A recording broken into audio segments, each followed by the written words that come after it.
Hey, Shalom, Shalom, Shalom, y'all. I'm up. You know, hey, look, I had to rest all day, man. They couldn't send the video, man. I had to take them out.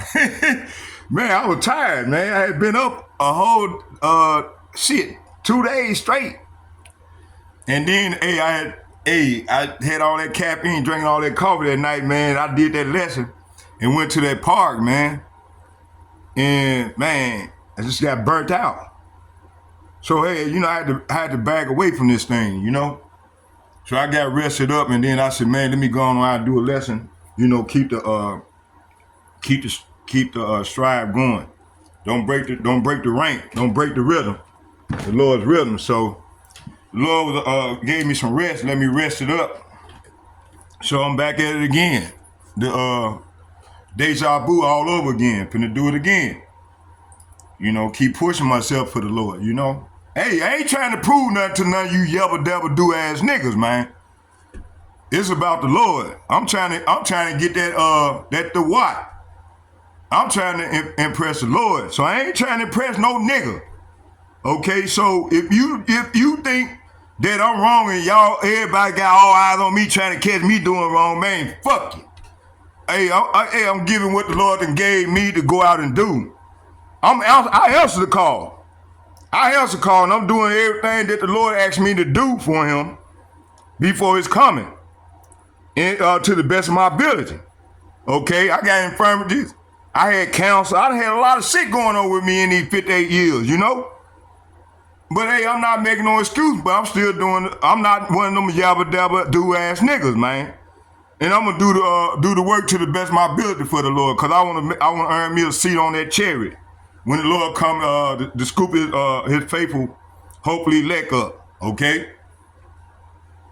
So if any of y'all offended about what I'm saying, fuck you.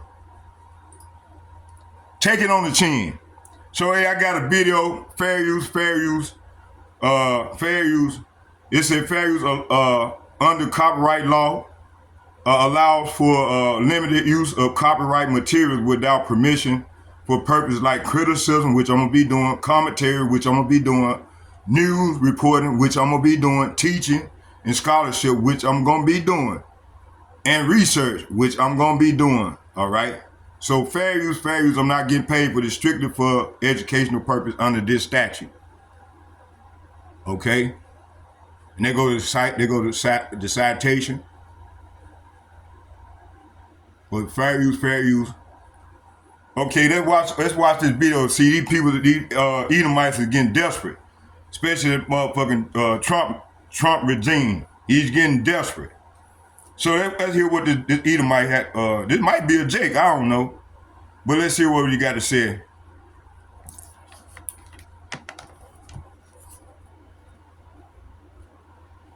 The program.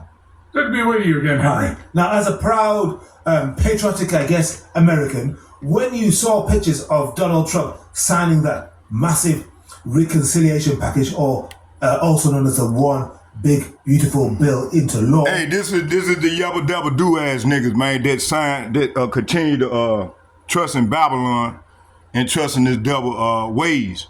These are some of the Israelites that you know, back in the past, when they came over here, got their immigration status early on, right? And they was telling them, hey, watch out for the Negroes. Watch out for mainly Judah. Okay, mainly Judah. Okay, this is what they were saying. Telling them the people that were coming from the diaspora don't trust us. And this is what the Edomites were telling our people, right? So now they here, they gonna have to learn the hard way.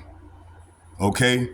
They gonna learn the hard way. And I ain't got no goddamn I ain't finna show these niggas no say that or feel sorry for them. Shit. Fuck that. And if y'all don't like what I'm saying, go along, find some other channel to listen to. Cause right here, man, I'm coming with the fire. And I ain't trying to please none of you yebba dabba do ass niggas. I'm talking about you 2/3 that's joining to this fucking devil. That's what I mean by yebba dabba do ass nigga. Yes, ma'am ass niggas. Okay? And another thing, the Lord, all his men The Lord was an austere man. Look that word up. Before you get to me, oh, he's cussing. Man, get the fuck out of here. Okay, let me get it.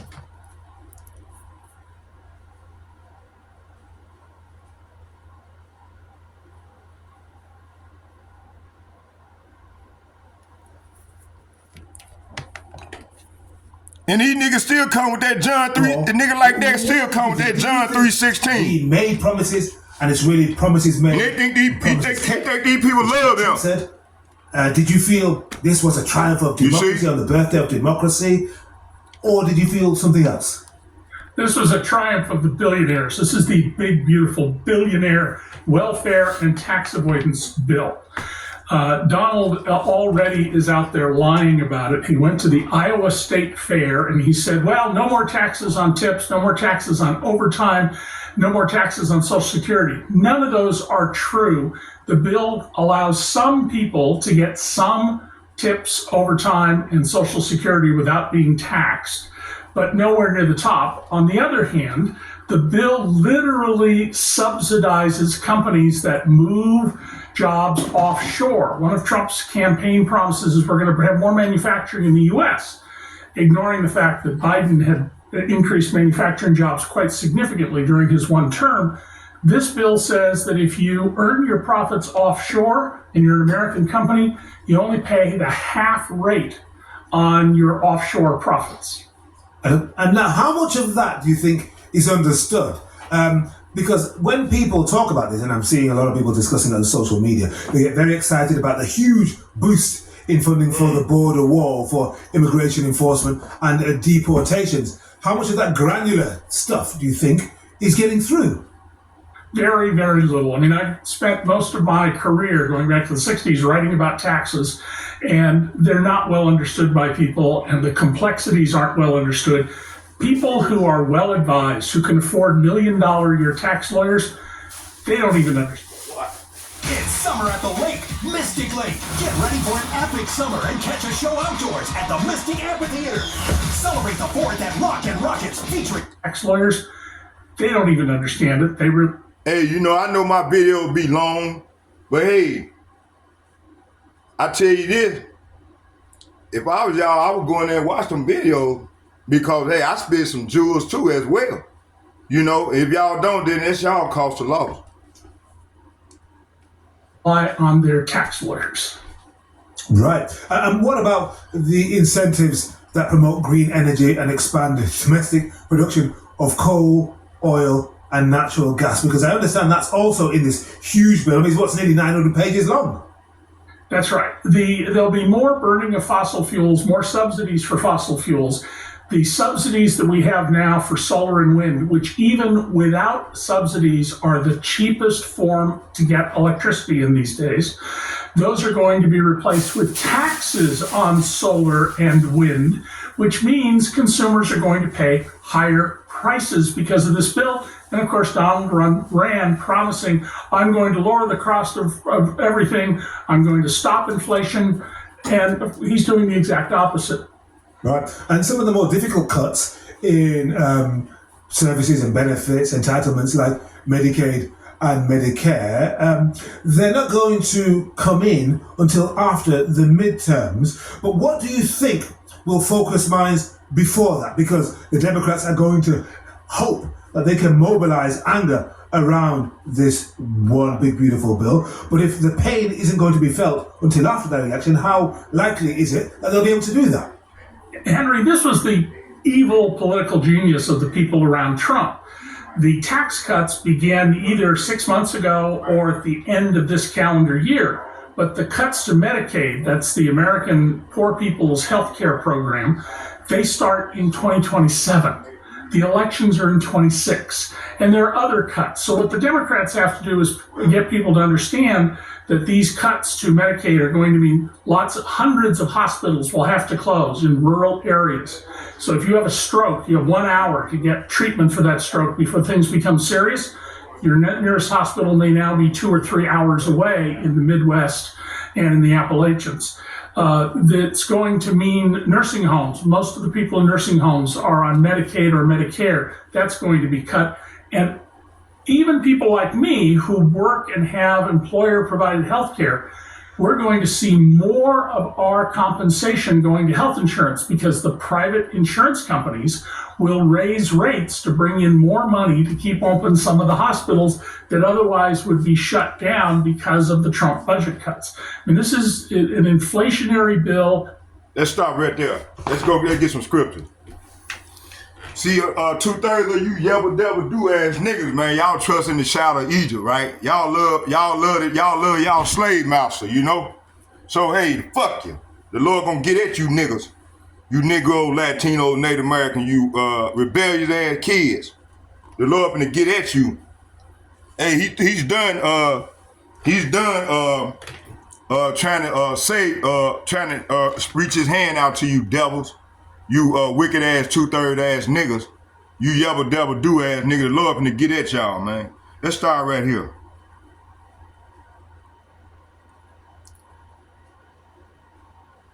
It said, woe to them that trust in Egypt. See, back in the 80s and the 90s, these immigrants came here and Esau Edom told them, don't trust the so-called Negro. They believe that. They trust in Esau. They trust in the beast system. And now, 2025, look around. Judgment is here. And guess what? 2/3 of you niggas got to go. All you yebba debba do ass niggas got to go. Okay, 2/3 of our own people are, and the strangers that's joined with them are going to fall with this spiritual Egypt, see? So this is what's going on. Let's hear some more what this man got to say. He might be a Jake. I don't know.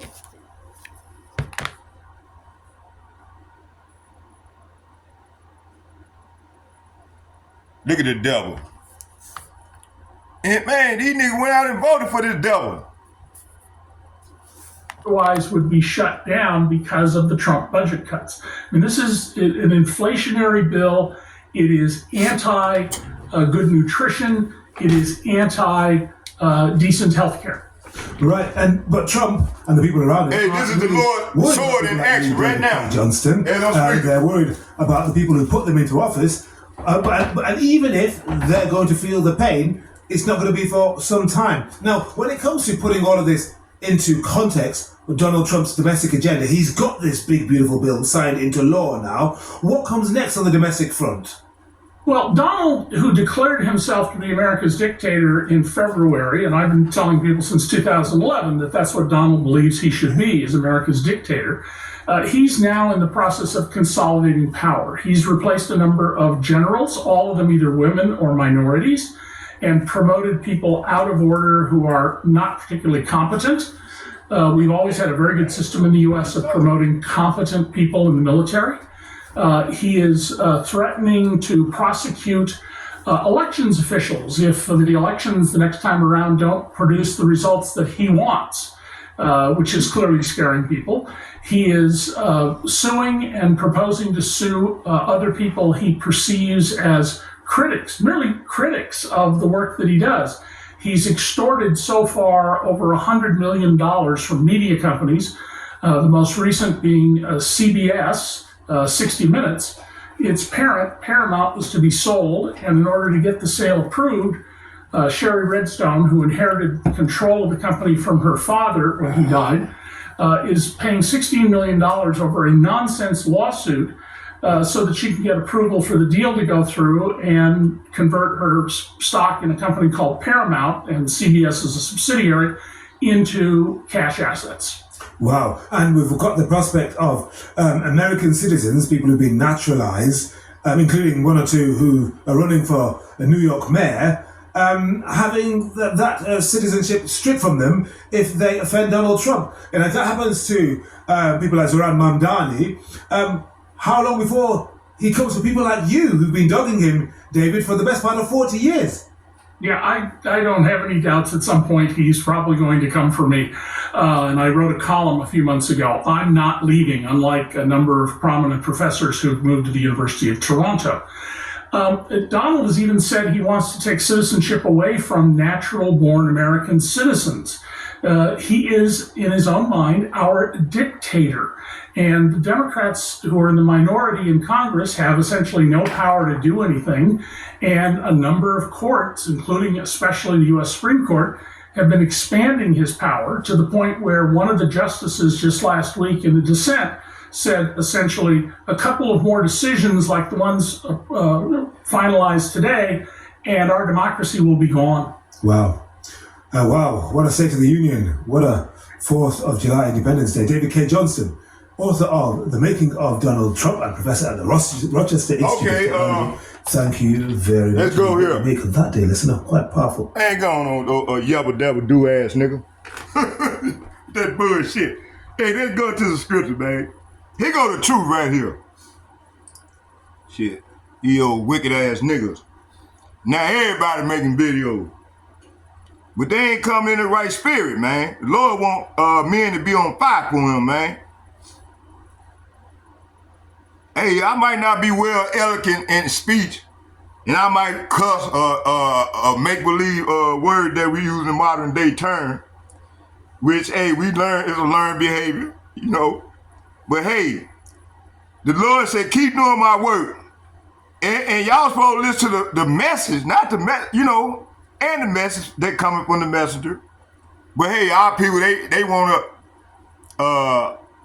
wanna be so like they master. Some yebba dabba do ass niggas. Okay, let's go into this thing.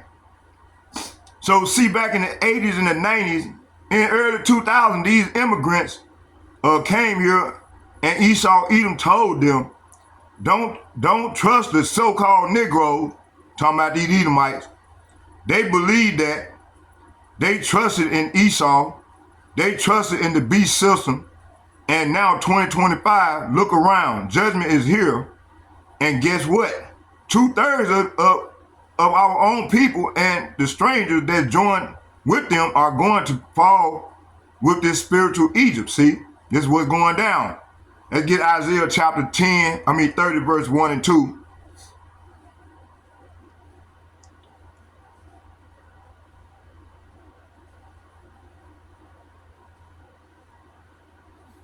Isaiah chapter 30.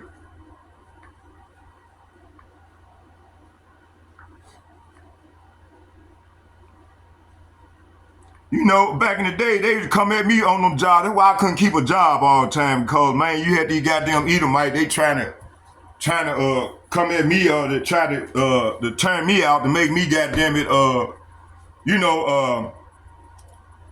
go against my integrity. You know, even then when I was in the, I still had my fucking integrity, even though I didn't know that I was an Israelite. But hey, somewhere the Lord put a spirit on me not to trust these devils.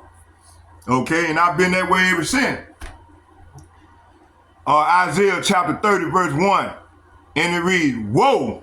Woe means death and destruction to the rebellious children, saith Yahawah, that take counsel, but not of me, see? And that cover with their covering, but not of my spirit, see? That they may add sin onto sin. So you got these niggas walking around here walking abomination. Wicked ass niggas, yebba dabba do ass niggas. Lord gonna get at you niggas. That bullshit. Wicked ass niggas, man.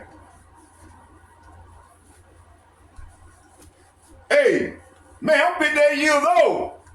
And you got niggas younger than me. They won't go answer the call. I answer the call. You see? I answer the call.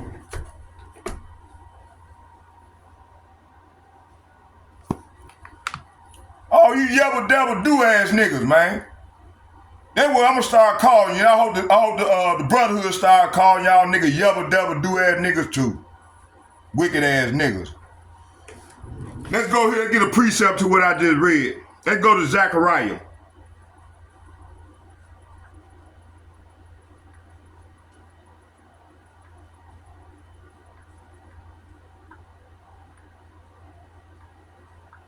Zechariah chapter 13, verse 7 through 9, I'm going to read. It said, awake, O sword, against my shepherd, and against the man that is my fellow, saith Yahawah of hosts. Smite the shepherd, say what? Smite the shepherd, and his sheep shall be scattered, and I will turn my hand upon the little ones. See, this is what's going on now. Okay? And it shall come to pass that in all the land, no, half of the land, in all the land, saith Yahawah, talking about in all the earth, saith Yahawah, 2 parts therein shall be cut off. That means Lord finna fuck y'all up, y'all finna die. And die, but the third shall be left therein, and I will bring the third through the fire. See, it's gonna come from that, them ICBM missiles gonna be shot to and forth throughout the earth in their perfection. They not gonna miss their mark. It said, but the third shall be left therein. So you're gonna have 1/3 gonna be left here right here going through the great tribulation. And I will bring the third through the fire. See? Hey, we're gonna be like this here. Barakatah Yahawah, Barakatah Yahawashi, Barakatah Yahawah, Barakatah Yahawashi, Barakatah Yahawah, Barakatah Yahawashi. Call Allah, YAHAWAH BAHASHAM YAHAWASHI BAHASHAM Rikak Hadash. You see? And the Lord gonna do this right here. Watch. Watch this. And I will bring the third through the fire. See? And I will refine them as silver is refined. And they will and I will try them. See? Hey, this is what's going on now. We being tried as gold is tried.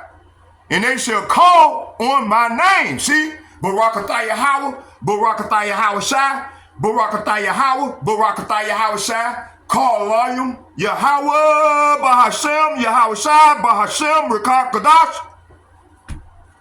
And the Lord gonna do this right here. Watch. As silver is refined, and I will try them as gold is tried, and they shall call on my name, and I will hear them. See, I will hear them, and I will say, it is my people, and they shall say, YAHAWAH BAHASHAM YAHAWASHI is our power, is my power. Okay? Let's go back to the video.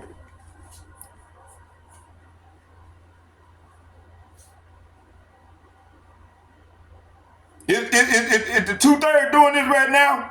No, they continue to do this shit here. They listen to this shit here.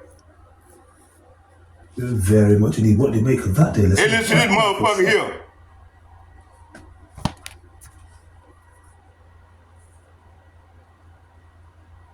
Nubia giving me my. I think they putting pressure on Putin, man.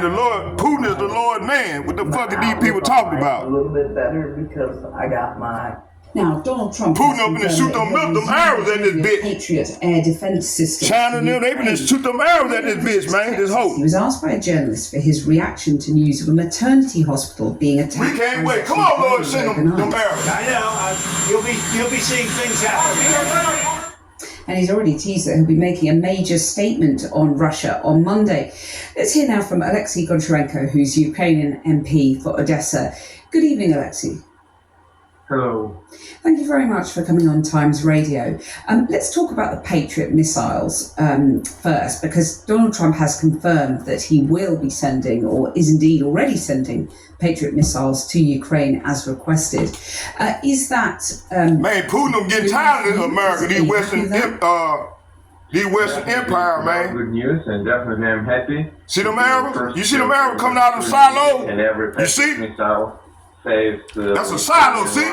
Them arrows, the arrows, they're going to be in their perfection, going to be shot to and fro throughout the earth. Change in President Trump's attitude.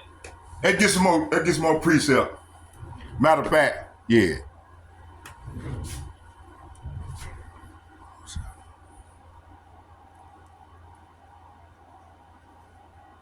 We're going to let it play while I'm doing a lesson.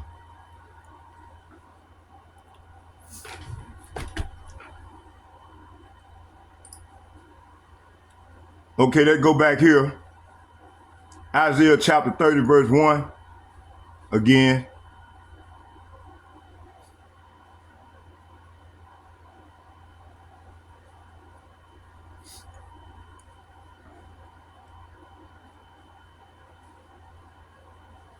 So woe to a rebellious children, saith Yahawah, that take counsel, but not of me, and that cover with a covering, but not of my spirit, that they may add sin unto sin. Let's look up this word covering.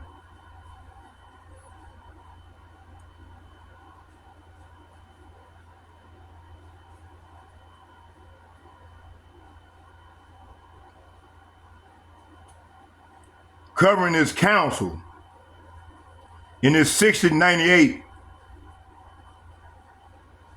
H 6098.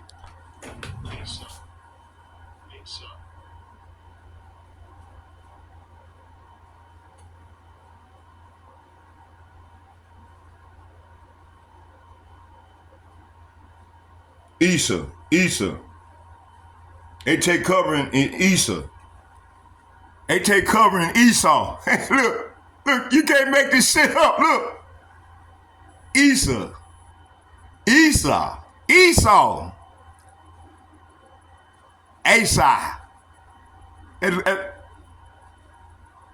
Strong's H 6098. Asa.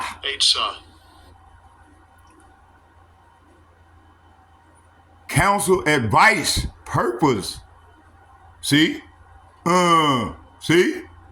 So our people taking counsel and advice and purpose from this damn devil.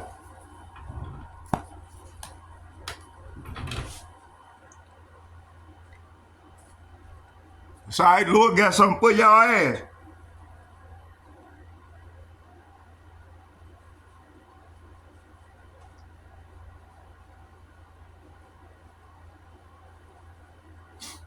Let's go back. Isaiah chapter 30, verse 2.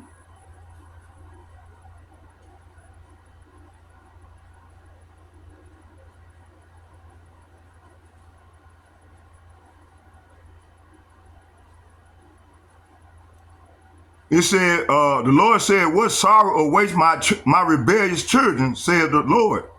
You make plans that are contrary to mine. You make alliances, say what? You make alliances, but not directed by my spirit. Thus piling up your sins, see? Verse 2, that walk, say what? That walk, say what? That walk to go down into Egypt, talking about here in America, and have not asked at my mouth to strengthen.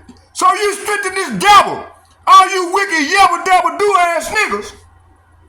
You strengthen this devil so he can continue to oppress his people, the Lord's people. You niggas gonna pay. Y'all gonna pay that walk to go down into Egypt and have not asked at my mouth to strengthen themselves in strength of Pharaoh. You niggas went out and voted for a wicked ass motherfucking Edomite.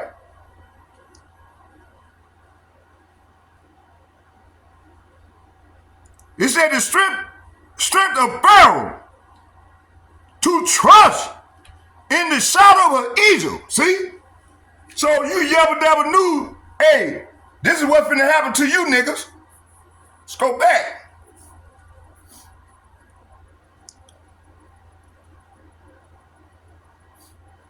Look at it, you voted for this madman. Look at this wicked ass nigga.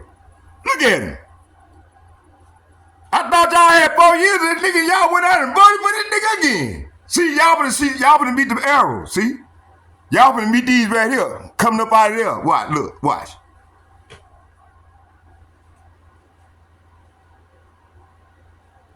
See? Hold on, let's go back.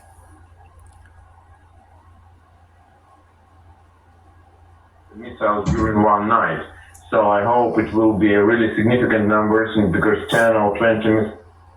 Let's go back. Now, Donald Trump has confirmed that he'll resume the delivery of Patriot air defense systems to Ukraine. Before heading on a visit to Texas, he was asked by a journalist for his reaction to a maternity hospital being attacked by Russian drones overnight. I know. You'll be seeing things happen. And he's already teased that he'll be making a major statement on Russia on Monday. Let's hear now from Alexei, who's Ukrainian MP for Odessa. Good evening, Alexei. Hello. Thank you very much for coming on Times Radio. Let's talk about the Patriot missiles first, because Donald Trump has confirmed that he will be sending, or is indeed already sending, Patriot missiles to Ukraine as requested. Is that good news for you? Are you happy with that?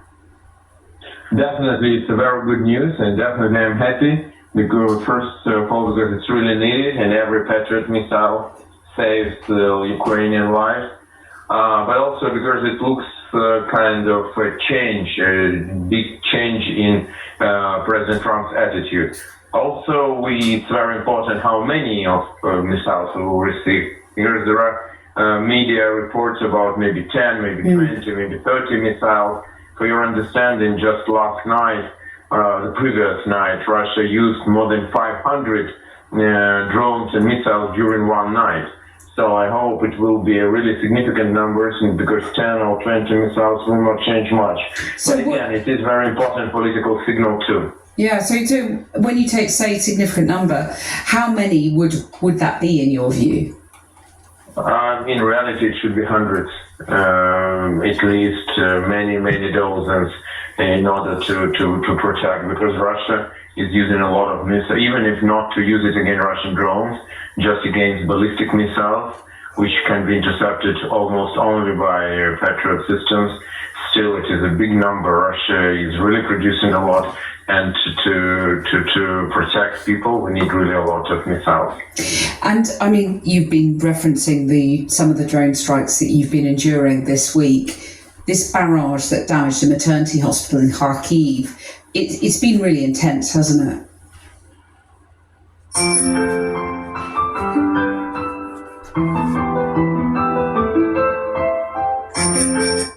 The hospital in Kharkiv, it's been really intense, hasn't it? Yeah, it was very intense. In general, in June, June is the worst month from the beginning of invasion, with the number of killed people by Russian missile and drone attacks. Putin felt himself emboldened after wavering of American support, after conversation with President Trump. He thought that he made fool from President Trump, so he started to be more aggressive in his attacks. I hope now he will see that he made a big mistake. I mean, Donald Trump is getting more and more vocal about not being happy with Putin. Do you think he's finally realised what the Russian leader is really like? I hope so. And from the very beginning, it was clear that Putin plays games with President Trump. That's it. And it looks like President Trump realized this too. And now I hope it will be a firm reaction from him. And, Donald Trump has been teasing about this major announcement regarding Russia on Monday. There's a sort of expectation in the air that could be significant sanctions. What do you hope? What do you expect? I think very important are sanctions against Russian oil, gas, and metallurgy, because that is what gives the money to Russian war chest. And I hope it will be a really tough and bold decision and tough and bold sanctions. I mean, is what is in front of the Senate bold enough, tough enough in your view? Definitely, it is tough enough, it is really bold, and if it will be implemented, adopted and then implemented, that would be a big difference. And really after this, I think that Putin will go to real negotiations. Then we will have a real chance to stop these hostilities. We're going to turn to Gerard Baker from Washington in just a second, but if I could just ask you one more, Alexei, on the European alliance that we've been seeing this week, the deal between France and Britain on joint work on defence, and the nuclear deterrent in particular. They've been talking about the coalition of the willing, obviously something that only comes into place when peace is secured. But do you feel now that you're getting the kind of backing that you want from Europe? Europe is helping a lot, and I want to thank Europe. But, I can't argue what said, for example, Secretary Rubio, when he said, okay, all you're saying that Ukraine is the priority, United States should help Ukraine, but tell me why you are not giving any one of your Patriot system, which you are not using, to Ukrainians. And such questions are lots. Where is this coalition of willing? Where is decision about boots on the ground? Even not fighting Russians, but to protect Ukrainian-Belarusian border, to train Ukrainian soldiers. So if Europe's saying this is existential war for Europe, it should be existential steps too. I can't say what Europe is doing is existential, unfortunately. But hasn't the coalition of the willing always been planned for when peace was secured? No, I would remind you that President Macron was speaking about sending some troops to Ukraine, not to fight against Russians, but to protect, for example, Ukrainian-Belarusian border, Ukrainian-Moldovan border, and so to make some missions inside Ukraine. So no, it was discussed that it can be also now, and really, why can't? Why not Korea can send its soldiers to Russia? Because they are allies. Why Europe can't send its troops to Ukraine if we are allies? So to sum up, I mean, we might say in this country, we might use the phrase a damp squib. It was a bit of a disappointment what was said by Macron yesterday on the coalition of the willing, was it? Yes, it was. Alexei Goncharenko, thank you very much for joining us. Ukrainian MP for Odessa there. Well, let's turn now to Gerard Baker, Times columnist, editor-at-large at the Wall Street Journal, who's on the line. Good evening, Gerard. Hello there, how are you? Very good, thanks very much for coming on the show. Just to pick up from what Alexei was saying there about this rumour expectation of sanctions against Russia being announced, Donald Trump has teased about a big announcement on Monday. What are you expecting? Yes, well, there are a number of things going on. First of all, you recall just a week or so ago, the Pentagon actually halted shipments of certain missiles, certain anti-aircraft missiles and other munitions to Ukraine on the grounds that those shipments were depleting US stockpiles to a dangerously low level.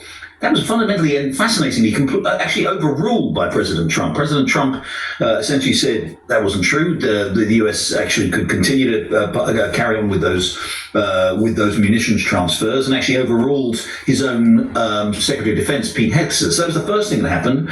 And then we have a report this week, the Wall Street Journal actually first reported it, that actually the president is now contemplating, and I think indeed moving closer, as you just heard there, and talking about this announcement that's coming on Monday.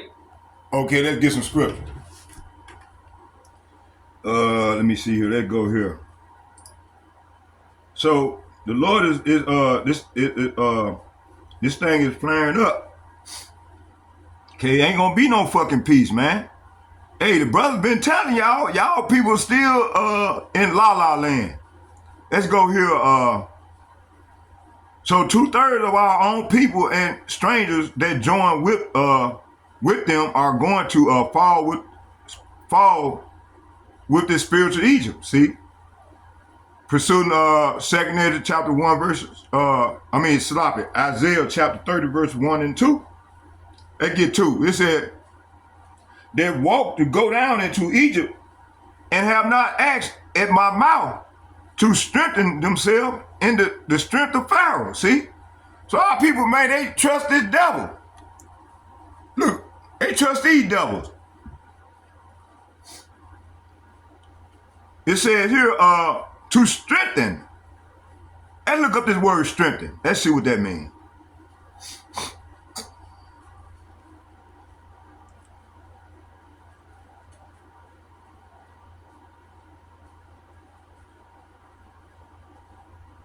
To strengthen. Azaz. H55810. Azaz. Strong's H. Strong's H 5810. Azaz. Azaz. Azaz. To be strong. To be strong, prevail.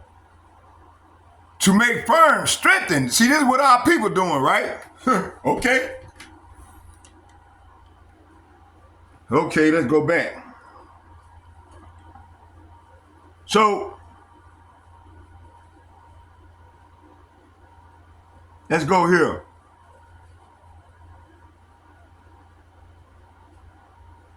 So, the covering is these fake identities, fake doctrines, and lies of Esau that Esau gave them. Esau Edom gave them telling them they black, you know, shit on, calling the Edomites, us, you know, all kind of madness, man. Egypt, Egypt is America. The new house of bondage, Revelation 11 and 9. Let's get that.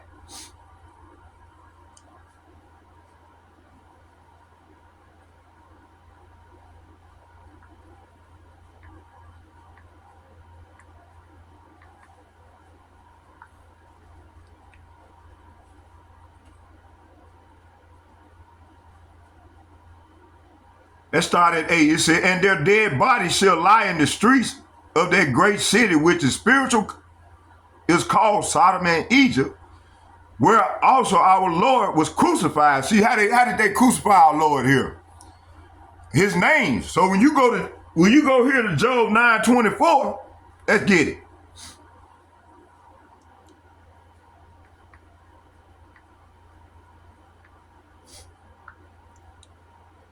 Job chapter 9, verse 24, it said the earth is given into the hand of the wicked. He covered, see, this is what they did. He covered this is how they crucified our Lord. He covered the faces of the judges thereof. If not, where and who is he? See? This devil here, he covered the faces of the real judges, which was our Lord. YAHAWASHI and the disciples. Them are the true judges. Okay? Made them all white. Gave you fake white man Jesus. They gave you image of Jesus Christ. They gave you this devil here. There you go. Look. You see? This is how they crucified our Lord. You see? And these people, they really believe this devil. You see? Okay? The Lord finna come back and get y'all ass for that. Let's go to, hold on. Let's get 9. Let's go back to Revelation chapter 11.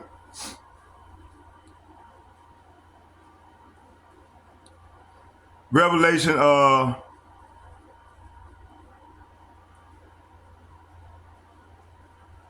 verse 9, it says, and they of the people and kindred and tongues and nations shall see their dead bodies 3 days. So our dead bodies lie in these streets of this motherfucking place and throughout the earth for 3,000 years. That's that third day. You know, 1,000 years is like 1 day to the Lord. So 3 days will equate to 3,000 years.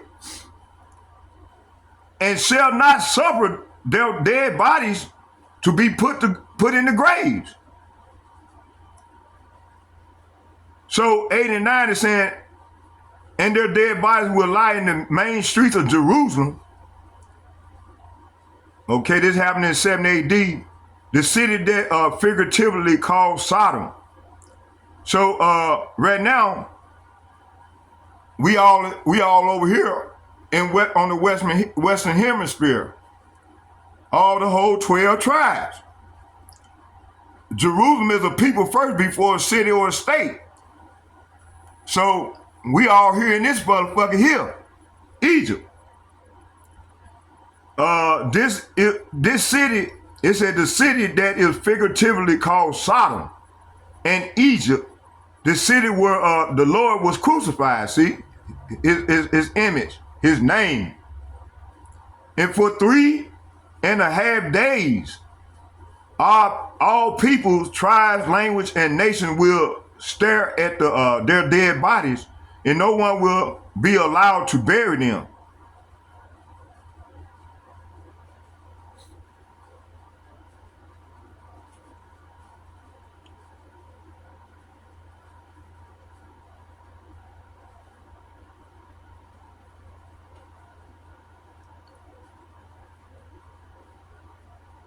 So Egypt is America, the new house of bondage, pursuing Revelation 11 and 8. They ask Yahawah what to do. They ran to Esau politics, religious, jobs, colleges, military, false signs, that's that pseudo bullshit, and tried to strengthen themselves in his system, see? And still doing so. Let's get Isaiah chapter 31, verse 1.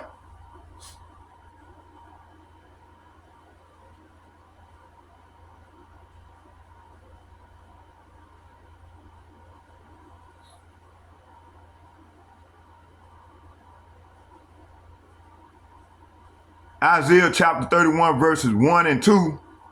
It said, woe. Woe means death. Woe to them that go down to Egypt for help and stay on horses, and horses represent power, and trust in the chariots because they are many, and in horsemen because they are very strong, but they look not, see, they don't look not at the Holy One of Israel, neither seek Yahawah. Verse 2, yet he also is wise and will bring evil. Say what?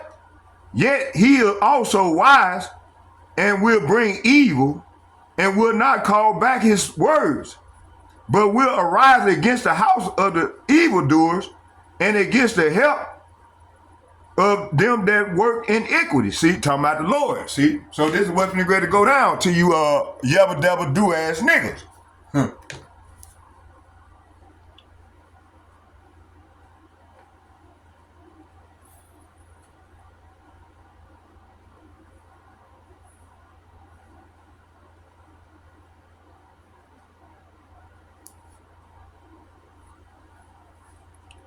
Look how the devil, man, treading down,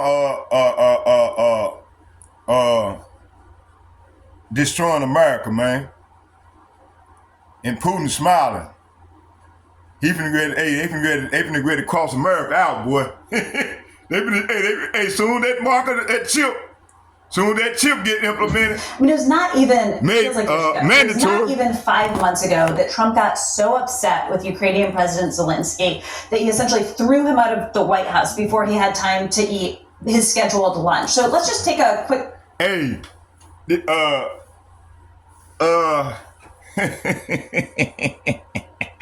you see, hey, the Lord is doing the marvelous work with these people, boy.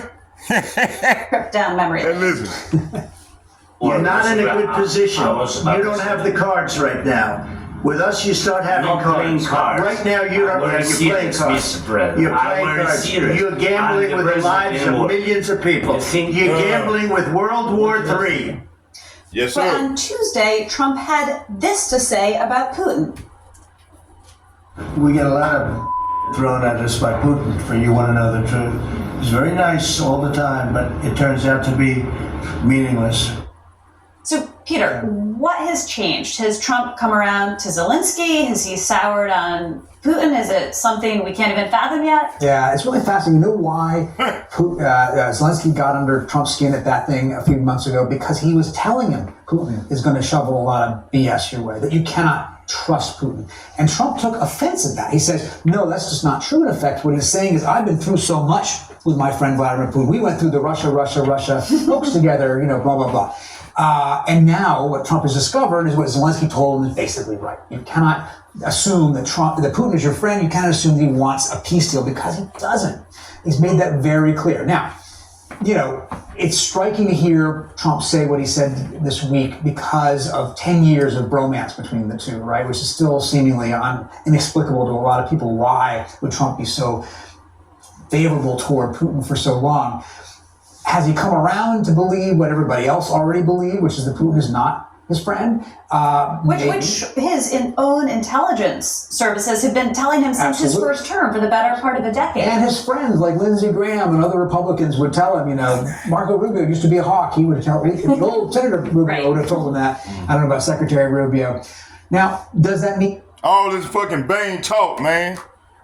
Let's go here. It said, these immigrants and 2/3 of Israel trust America for food stamps, housing, jobs, status, and now they run to Egypt for digital ID, so they're gonna be that mark, that Revelation 13:16 15 through 18, finna get ready to play out. It's playing out now as I'm speaking. It says, hold on. Let's let this play out but I'm gonna come back to it. I'm just gonna let it play, and hold on here.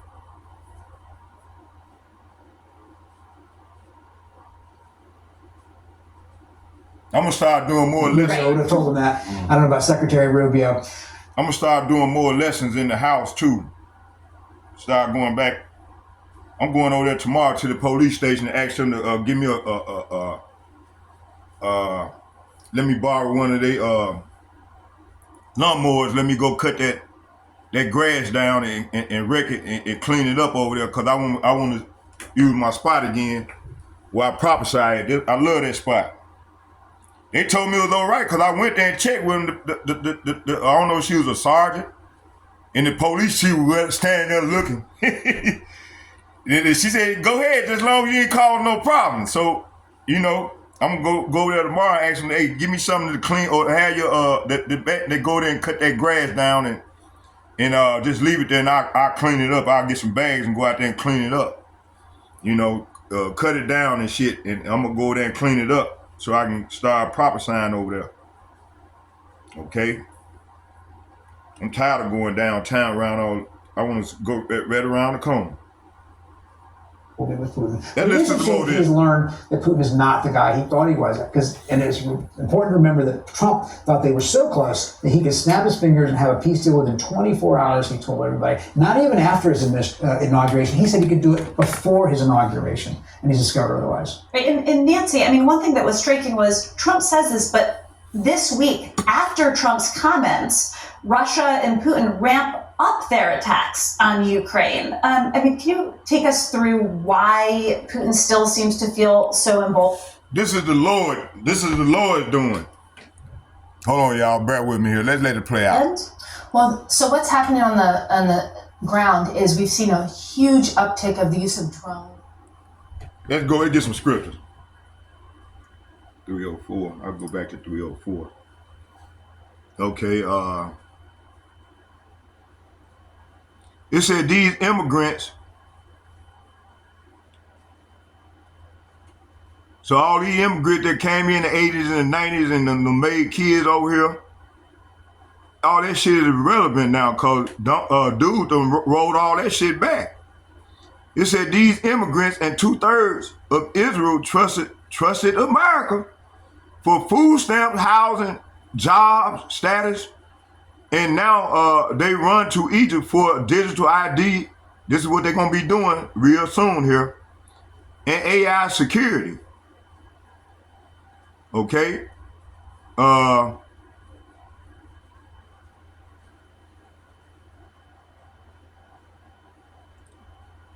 So it said here, they trust in Egypt weapons, guns, democracy, laws, and even Esau's medical system. But they trust Yahawah. YAHAWAH BAHASHAM. And they mock those who do so. So destruction is coming for them. Pursuing, let's get 2nd Esdras.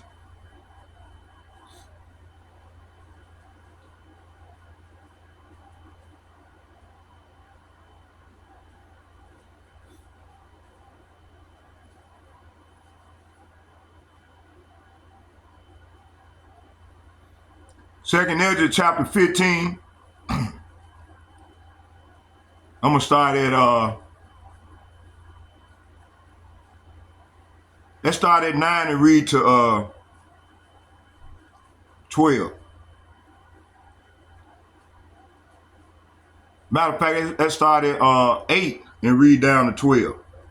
It said, "I will hold my tongue no more as touching their wickedness. 2:30 the wicked of our people that join unto Esau, Edom, and the heathen nation." The Lord said, "Hey, he's not gonna hold his tongue any longer for you, wicked yebba debba do-ass niggas that join unto this devil and the heathen nation, which they profanely commit. Neither will I suffer them in those things in which they wickedly exercise themselves. Behold, the innocent and righteous blood cry unto me. That's us, the prophets. Those who sign and cry for all the abomination that occurs in this motherfucking place. Come on, Lord, with that fire. Burn these wicked ass peoples up. Behold, the innocent and righteous blood cry unto me, and the souls of the just complain continually. See, we complain continually against these wicked ass, yebba, debba, do ass niggas. And therefore, saith YAHAWAH BAHASHAM YAHAWASHI, I will surely avenge them and receive unto me all, say what, some, all the innocent blood from among them, see? So the Lord requires blood. Verse 11. Verse 10. It said, behold, my people is led as a flock to the slaughter, see? So these yebba dabba do ass pastor pork chop, and all these niggas in these so-called Israelite groups, camps and shit, you know, hey, they doing the work for prestige instead of doing it for really truly being sincere. And they heaping coals amongst their head because the Lord finna come get at these niggas, man, real soon. Behold, my people, and they done led the Lord people to the flock, to the slaughter. It said, behold, my people is led as a flock to the slaughter. I will not suffer them now to dwell in the land of Egypt. Talking about America. But I will, say what? But I will, say what? But I will bring them out, will bring them with a mighty hand and stretched out arm. That's Lord Yahawashi. That's that stretched out arm. And smite. Say what? And smite. That's them ICBM missiles and the plague thereof, that evil that the Lord is bringing. I did 3 videos, maybe 4, talking about the evil. It said, and smite Egypt with plague. That's the evil. As before, and will destroy the land thereof. Hold on, let me show y'all something. Think fat me greedy.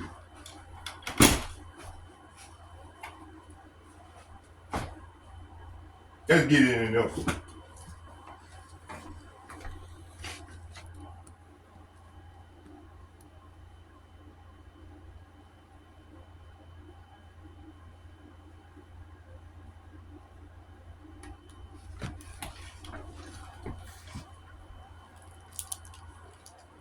I gotta go get me another one because I messed up the book.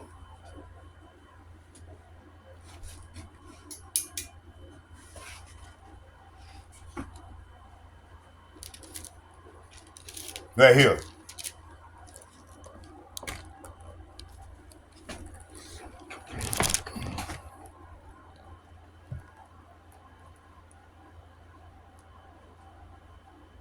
Right there, there you go. Prediction of doom. Beware, says YAHAWAH BAHASHAM YAHAWASHI. I am bringing, say what? Good time. No. I am bringing evils. Say what? I am bringing evils upon the world. The sword and famine and death and destruction. Why, Lord? Because iniquity has spread throughout every land, and their harmful doings have reached their limit, see? So, hey, get ready for the thrill. The thrill is gone. Get ready. All this shit that these motherfuckers here are saying, all this shit that these devils are saying, that's in vain. That shit ain't holding no weight now, man. The Lord coming with that sword. He bringing plagues on these Edomites. Keep on playing with it.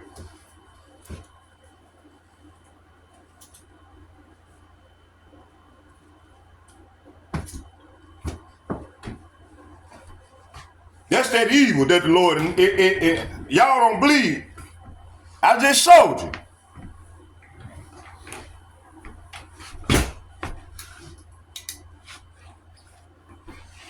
Look at that old yabba dabba do ass nigga. Look at him. Oh, Captain Klondike ass nigga. Happy go lucky ass nigga. Lord to burn that nigga ass up. Old faggot ass nigga. Okay.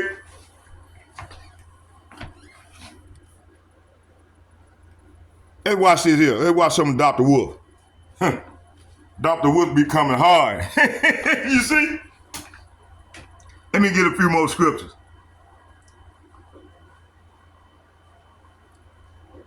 Verse 12. Egypt shall mourn, and the foundation of it shall be smitten with the plague, that evil, with the evil and punishment that YAHAWAH BAHASHAM YAHAWASHI shall bring upon it. When it said that God shall bring upon it, that's YAHAWAH BAHASHAM YAHAWASHI G430, who everybody ignorant called Jesus Christ. Okay?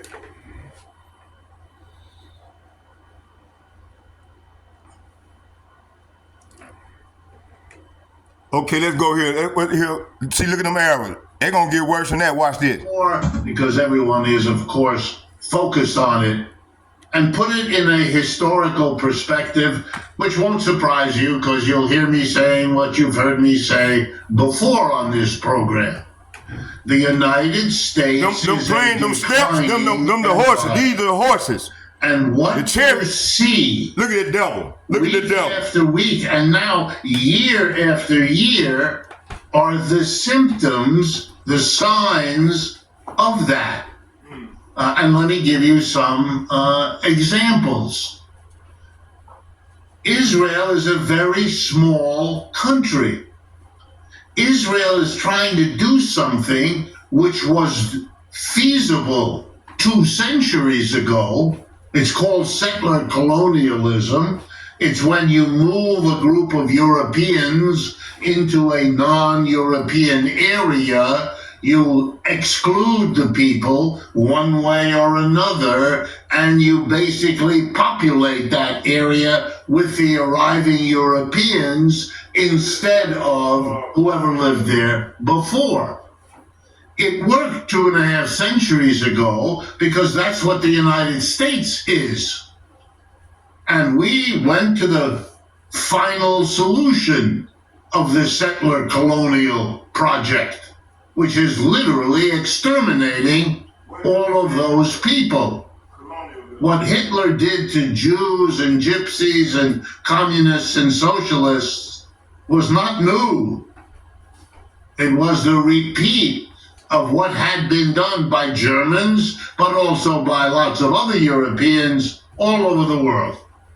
The first book I ever wrote as a young man was a study of British colonialism in Kenya, in which I studied what the British did from the time they arrived to the time that an uprising of the African people there, known in the world as the Mau Mau Revolution, drove them out. And you see that everywhere in the world. The last century and a half have been and will be in the future called the era of anti-colonialism. It's the overwhelming story of the overwhelming majority of the people on this planet. India, which was a formal colony, China, which was half a colony, and so on. Let's go back. With the arriving Europeans instead of whoever lived there. I would want to be a little different from some of the other commentaries on the war, because everyone is, of course, focused on it, and put it in a historical perspective, which won't surprise you because you'll hear me saying what you've heard me say before on this program. The United States is a declining empire. And what you see week after week, and now year after year, are the symptoms, the signs of that. And let me give you some examples. Israel is a very small country. Israel is trying to do something which was feasible 2 centuries ago. It's called settler colonialism. It's when you move a group of Europeans into a non-European area, you exclude the people one way or another, and you basically populate that area with the arriving Europeans instead of whoever lived there before. It worked 2.5 centuries ago because that's what the United States is. And we went to the final solution of the settler colonial project, which is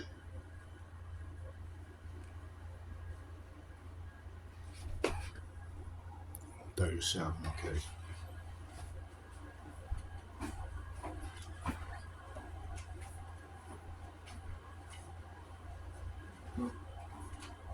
All right, we're gonna let Dr. Wood play it on out, and I'm gonna come on with the whole breakdown, and let hear Dr. Whoop out.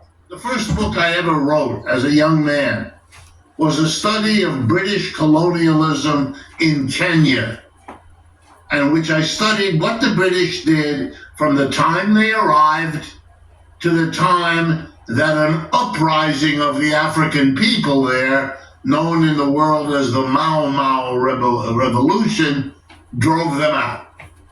And you see that everywhere in the world. The last century and a half have been and will be in the future called the era of anti-colonialism. It's the overwhelming story of the overwhelming majority of the people on this planet.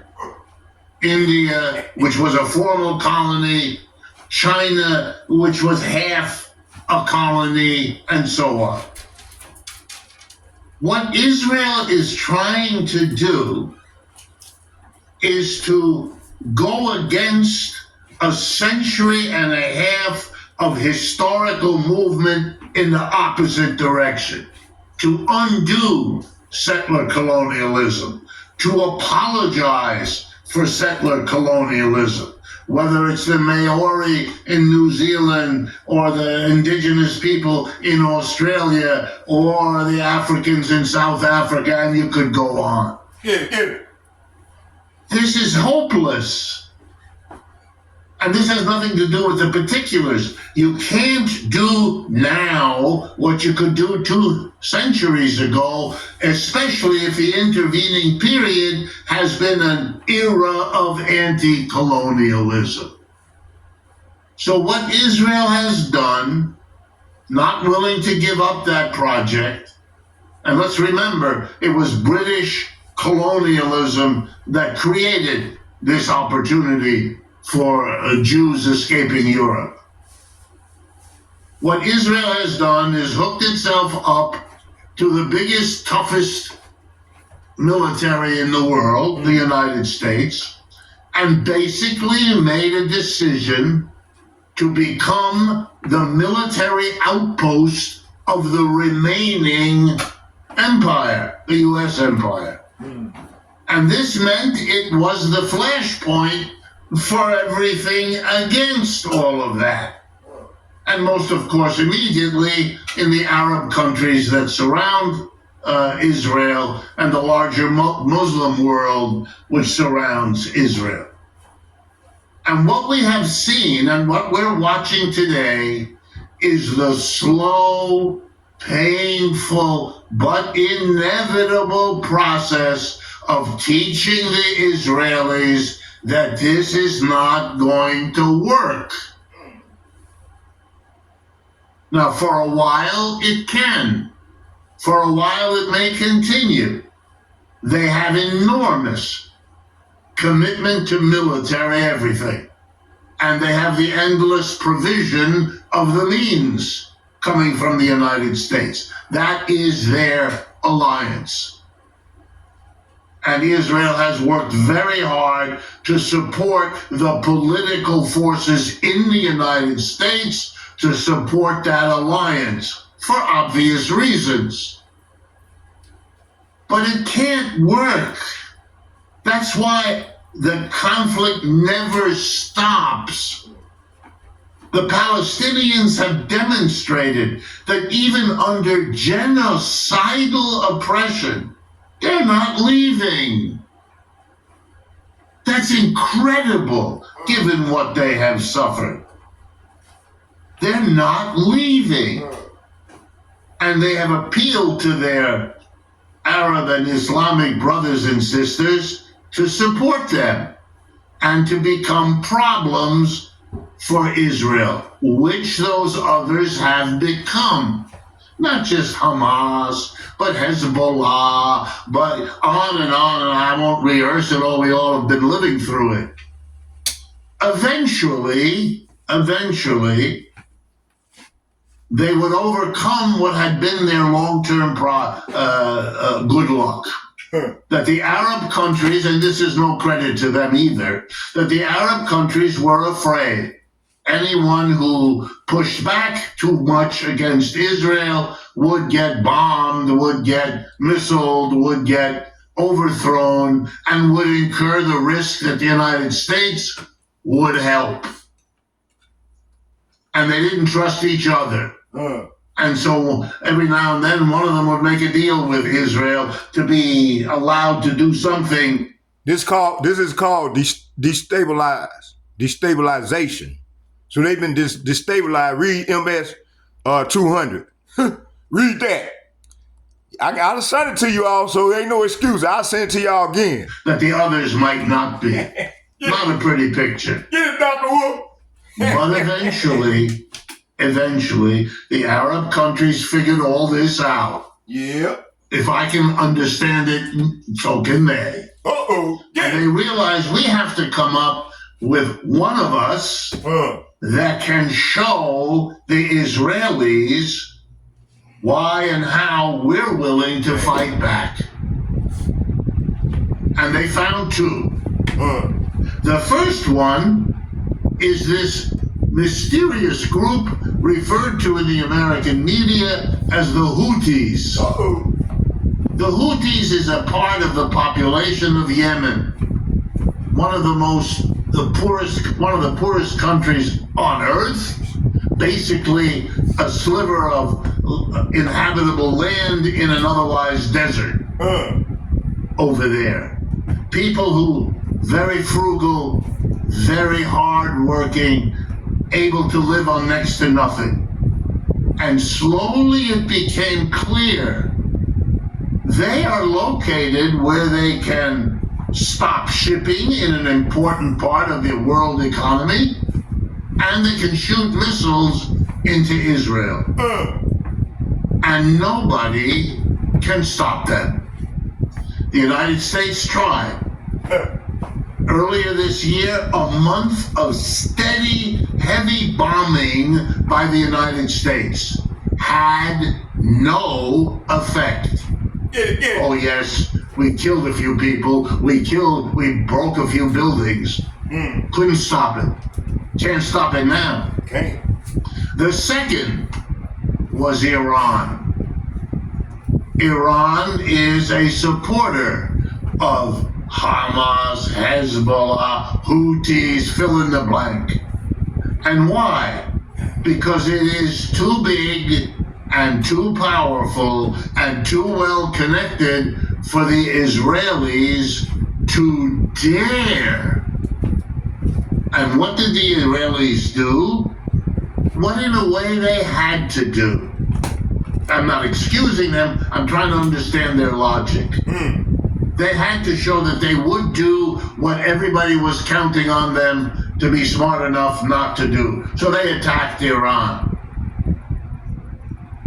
The Jewish part of Israel is 7 million people. Iran has 90 million people. You don't do that. Hold on. The Jewish people over there, them fake Jews claim to be us, man. They stole our inheritance, y'all, okay? Just wanted to let y'all know about that, okay? You don't attack a country of 90 million with 7 million.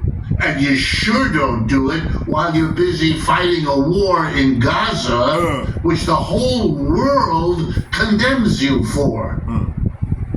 And Iran has very close relations with Russia and very good relations with China. What are you doing? The act was an act of desperation.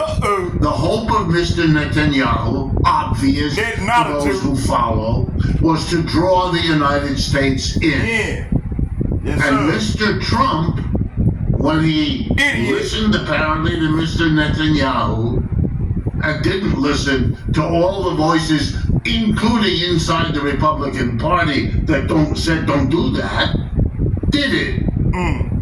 Whereupon Mr. Trump discovered that what he had unleashed was a conflict.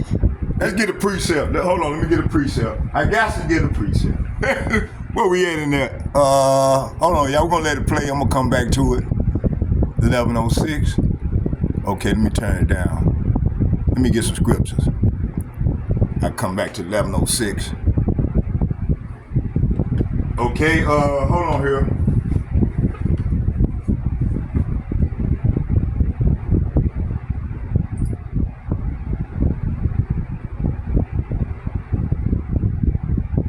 The king's heart is in the Lord's hand.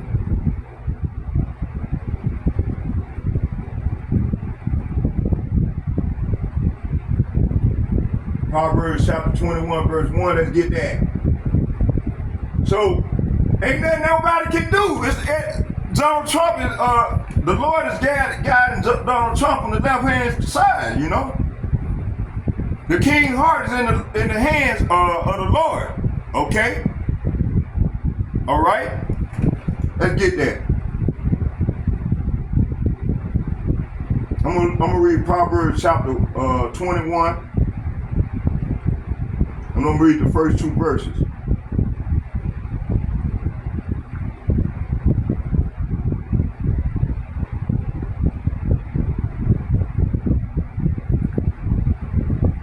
Proverbs chapter 21 verses 1, it reads, the king, say what? The king's heart is in the hand of Yahawah as the river of waters. He turned, say what? He turned whithersoever he will, see? So the Lord turned Donald Trump's heart to do what he's doing, you know? Every way of a man is right in his own eyes, but Yahawah pondereth the hearts, see? So that's what's going on, all right? You see? Hey, why that Pastor Pork Chop? Man, y'all better go get y'all motherfucking money back.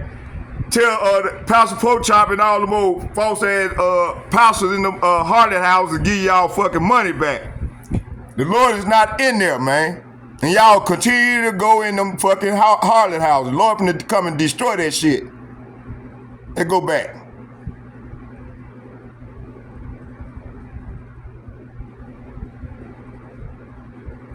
We're gonna start it right here.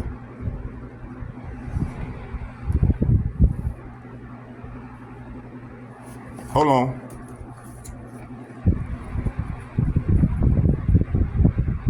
$7 million. And you sure don't do it while you're busy fighting a war in Gaza, which the whole world condemns you for.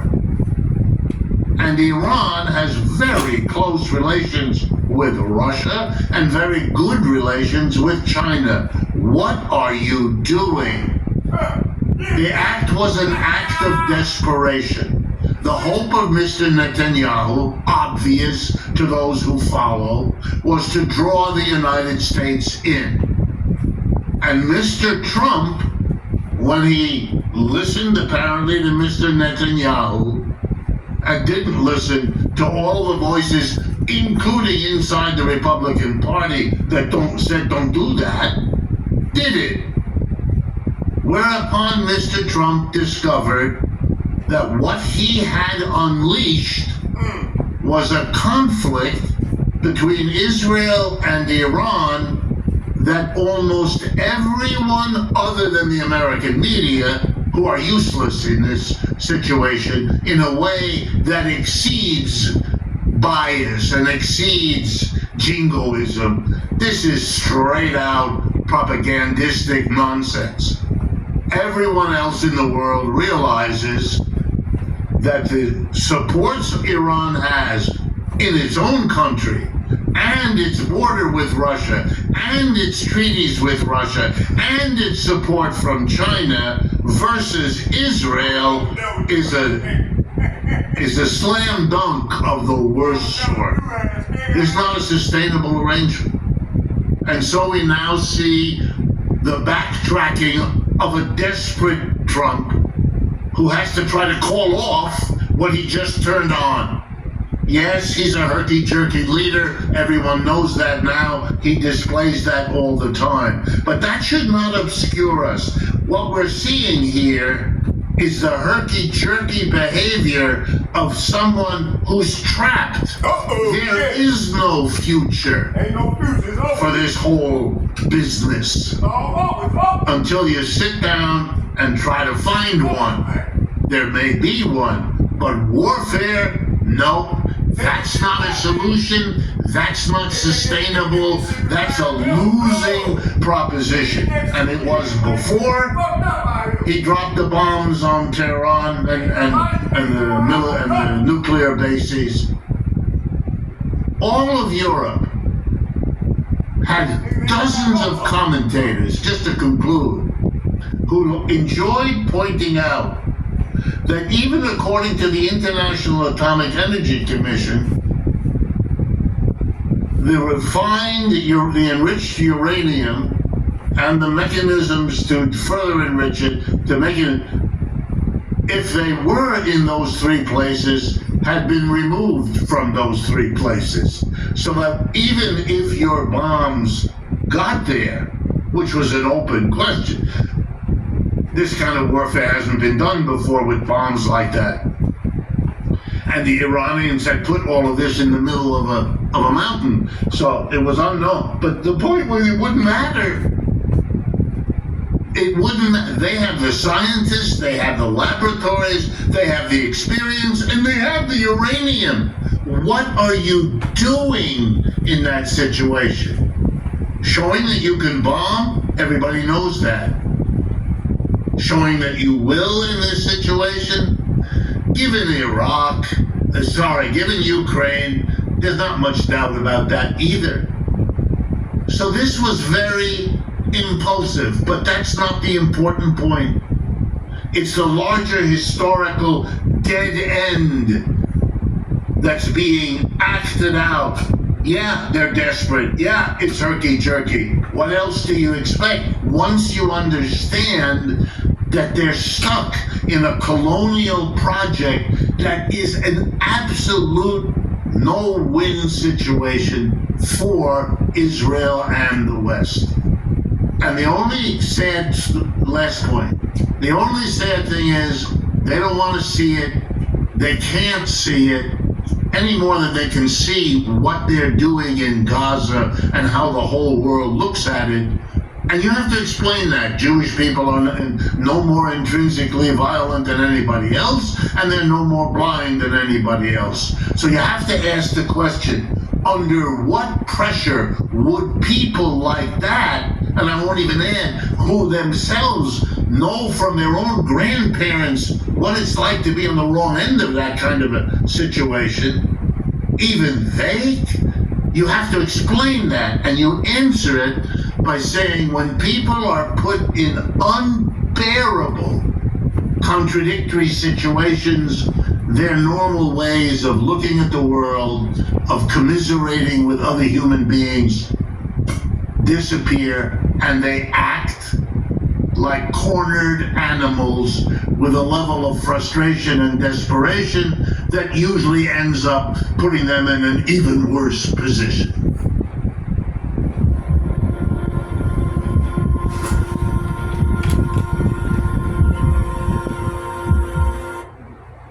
Okay, let's go and go with the lesson.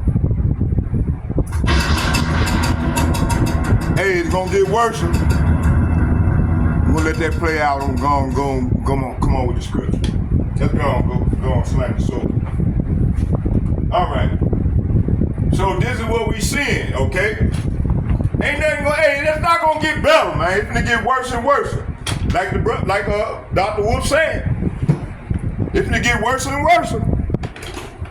The Lord not finna call back and show it.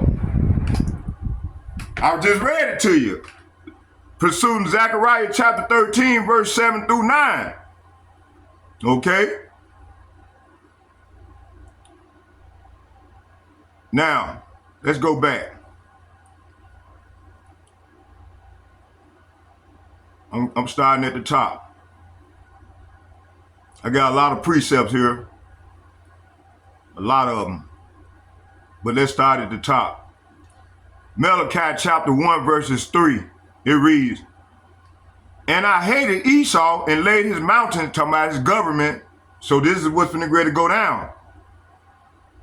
And his heritage waste for the dragons. Say what? For the dragons of the in the wilderness. Of the wilderness. Okay, who are these dragons? Who is these dragons that the Lord is referencing? Let's go right here.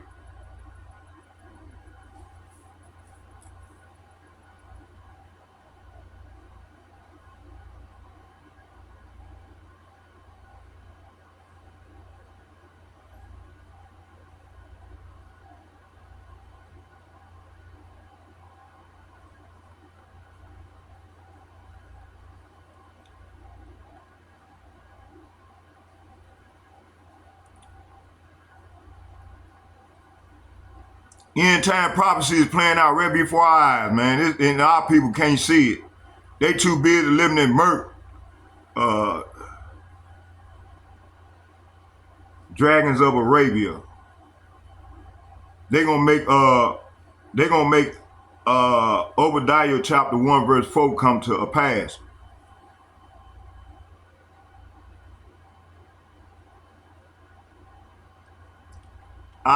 Look, absolutely right, Dragons of Arabia. This is what Dr. Wolf was just saying, you see? Hey, Obadiah chapter, I'm gonna read it, I'm gonna start at 3. Let's go to 3. Obadiah chapter 1 verses 3. We're gonna start at 3.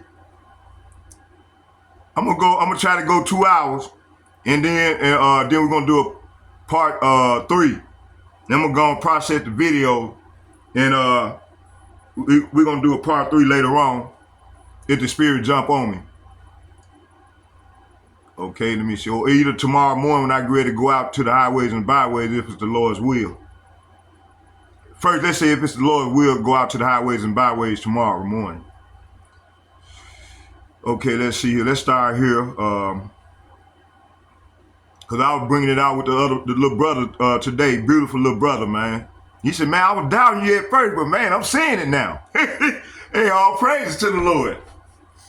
You know, the Lord, hey, he opened that that third eye up.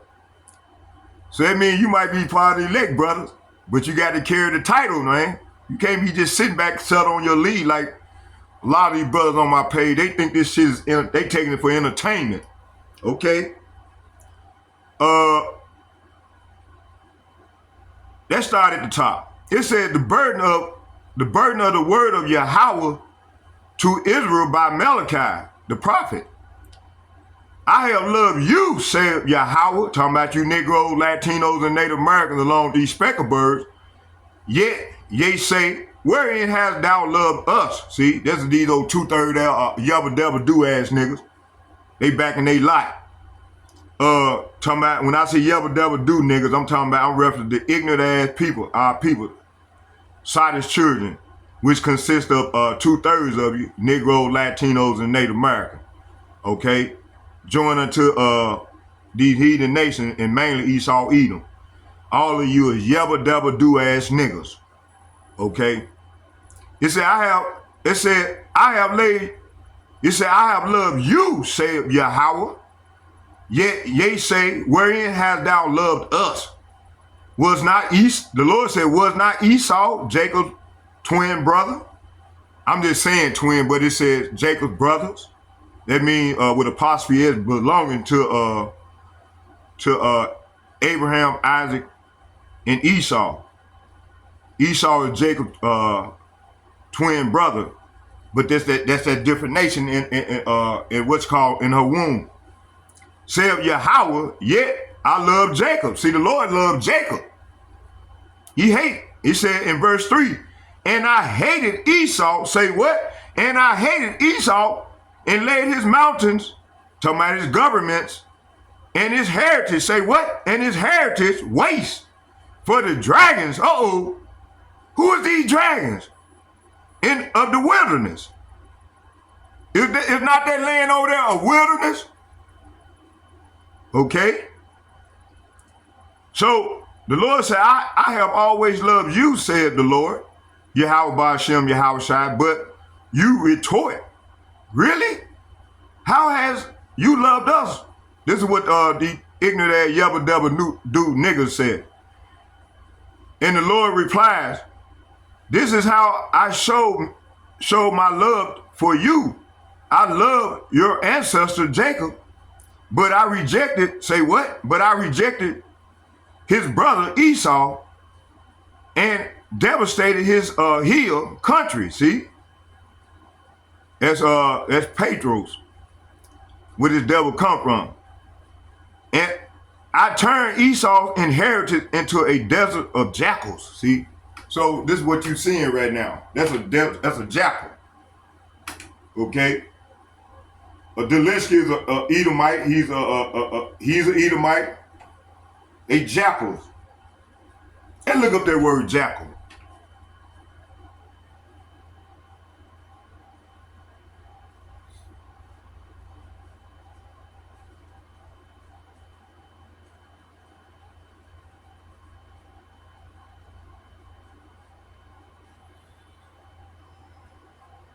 It's jackals.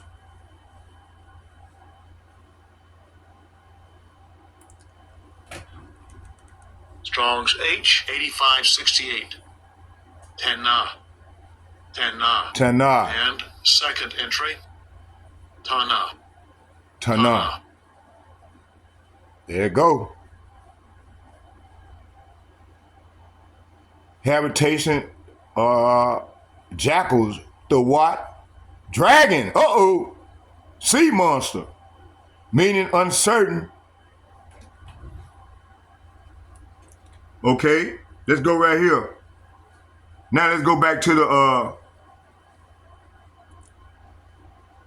okay, let's go back.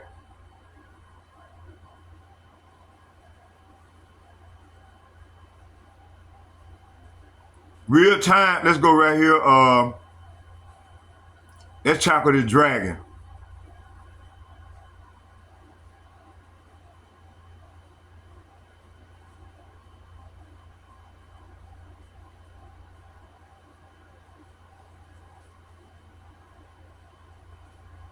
Let's start here. Though thou exalt thyself, hold on, matter of fact, let's start here. Obadiah chapter 1, verses 4. It said, though thou exalt thyself as the eagle, see, that's they bird, that eagle, and thou set thy nest among the stars. That's the satellite. They got their satellite set up in among the orbit, the stars. It says here, it says, though thou set thy nest among the stars, thence will I bring thee down, saith Yahawah. See, the Lord finna agree to bring these devils down. Okay, so this is Esau's symbol, that eagle, used by Rome. Rome is America, all over again. The revived Roman Empire and NATO represent military power, surveillance, and high-level domination. See, this been going on ever since for the last 250 years. Okay, every kingdom lasts for about 250 years. America right at 250 years.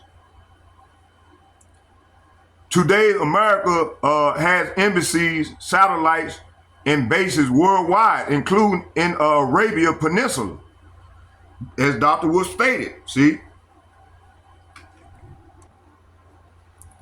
All right. This NATO, it's America and NATO. It represents military power, surveillance. See, high level domination. Today, America has embassies, satellite, and bases worldwide, including in the Arabian Peninsula. It said, and though thou set thy nest among the stars. So prophetic reference to space dominance, satellite surveillance, etc. Starlink, NASA, Space Force. See, these devils gonna try to fight up against the Lord. Also symbolic to pride and global arrogance. Edom believes he is untouchable, even in the heavens.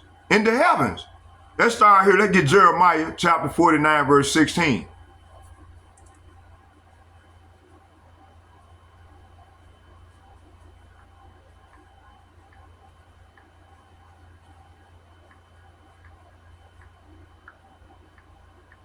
I'm going to start at 15. It said, no. Yeah, let's start at 15. Matter of fact,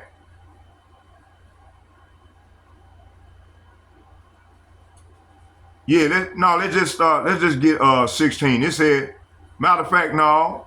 Go back and get 15 and 16.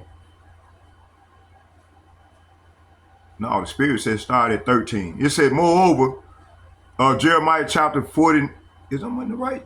No, I was in the wrong scripture, y'all. I said 49. See, Esau tried to pull one on me, boy. Look at you, devil. I got you. I caught your ass. You fucking devil. You red dragon, you. Let's start. Let me see. Now I might be able to get 15 and 16. Yeah.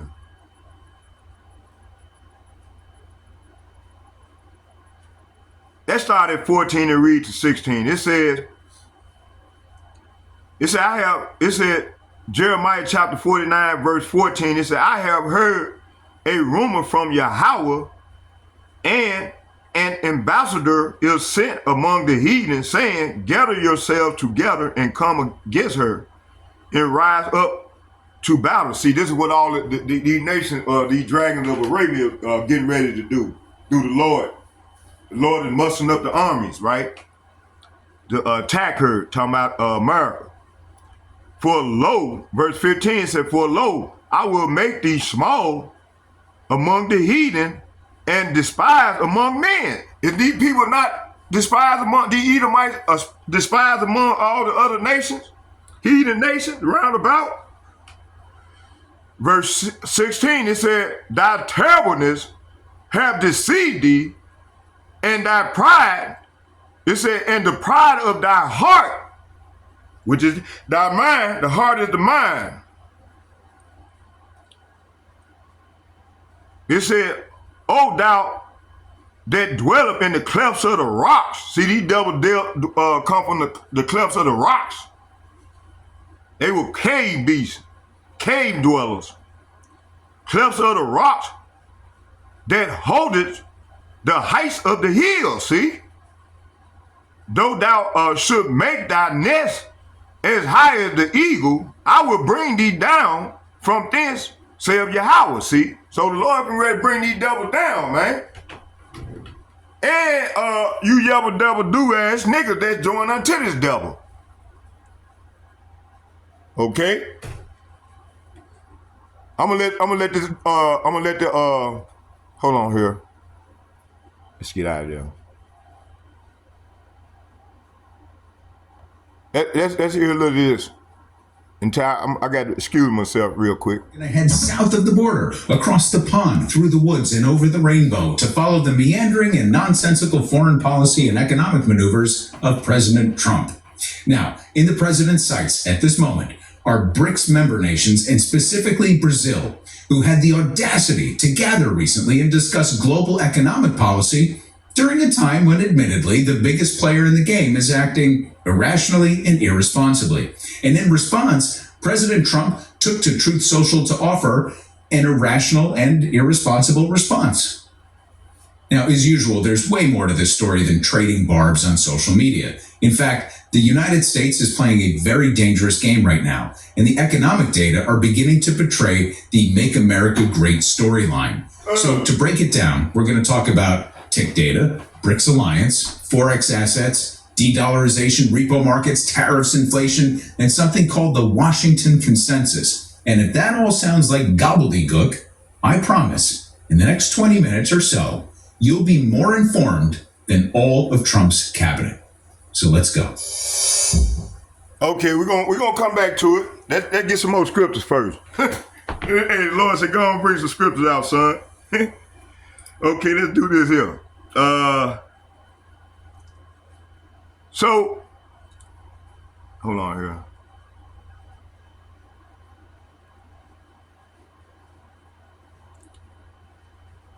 So pursuing, so these devil got the prophetic reference to space dominance, satellite surveillance, etc. Starlink, NASA, Space Force, also symbolic to the pride and global arrogance of Esau, Edom. See, you see how these devils talk. Esau believes he is untouchable, and even in heaven. So I just read Jeremiah. That gets verse 16.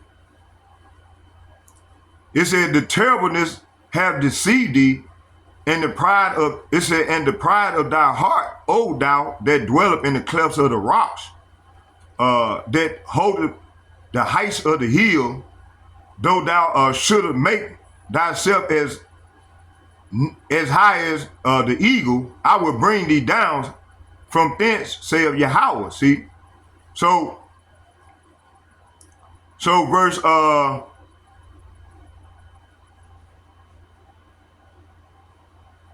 the Lord saying, I have sworn by my name, saith the Lord, that Basra, that's the code word for America and the Edomites, that's a buzzword for America and Esau, Edom, wherever they dwell at. It said that Basra will become an object of horror and a heap of ruin. See, gonna come from them ICBM missiles. It will be marked. Say what? It will be marked and cursed. All its towns and villages will be desolate forever. See, verse 14, it said, I have heard message from the Lord that an ambassador was sent to the nations to say from the coalition against Edom, talking about them brick nations, and prepare for battle. See, so the bricks is preparing for battle. The Lord said, Edom, the Lord said to Edom, I will cut you down. Say what? I will cut you down among the nations. You will be despised by all. See, is this not going on right now? You have been deceived, see, by the fear you inspire in others and by your own pride.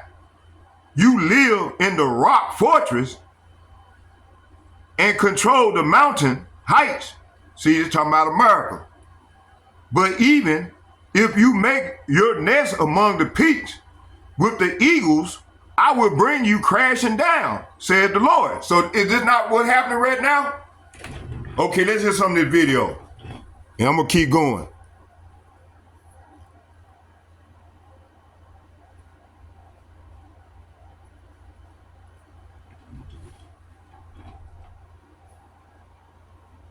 Across the pond, through the woods, and over the rainbow to follow the meandering and nonsensical foreign policy and economic maneuvers of President Trump.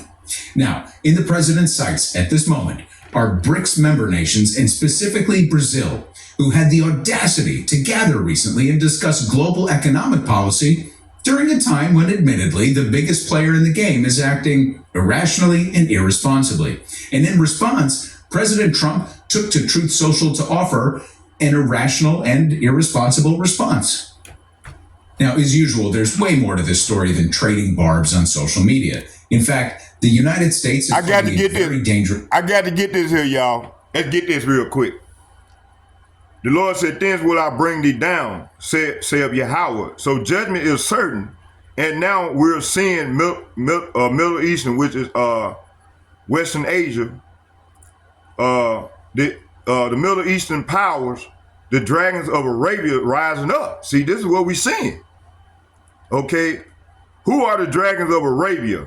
Okay, nations like Saudi Arabia, Yemen, the Houthis, Iran, Qatar, and others in the region that have oil resources and anti-Western sentiment. See, these dragons are alliances of fiery power once controlled or bribed by America, now turning against her. Let's get Isaiah chapter 13. Let's get that. And then we'll come back to the video.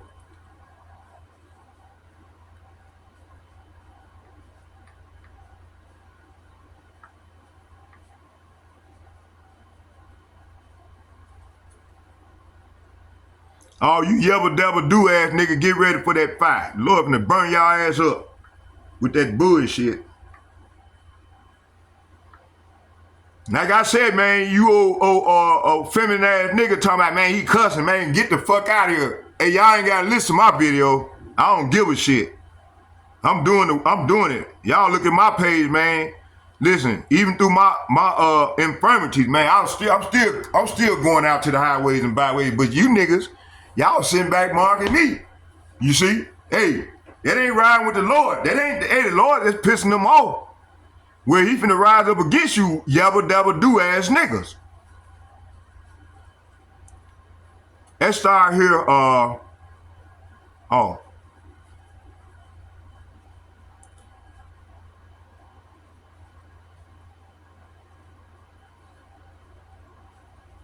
Isaiah chapter 13, verse 19, it reads, and Babylon, the glory of kingdoms, the beauty of Chaldees, excellency, shall be as when YAHAWAH BAHASHAM YAHAWASHI overthrew Sodom and Gomorrah. See, this is what's coming.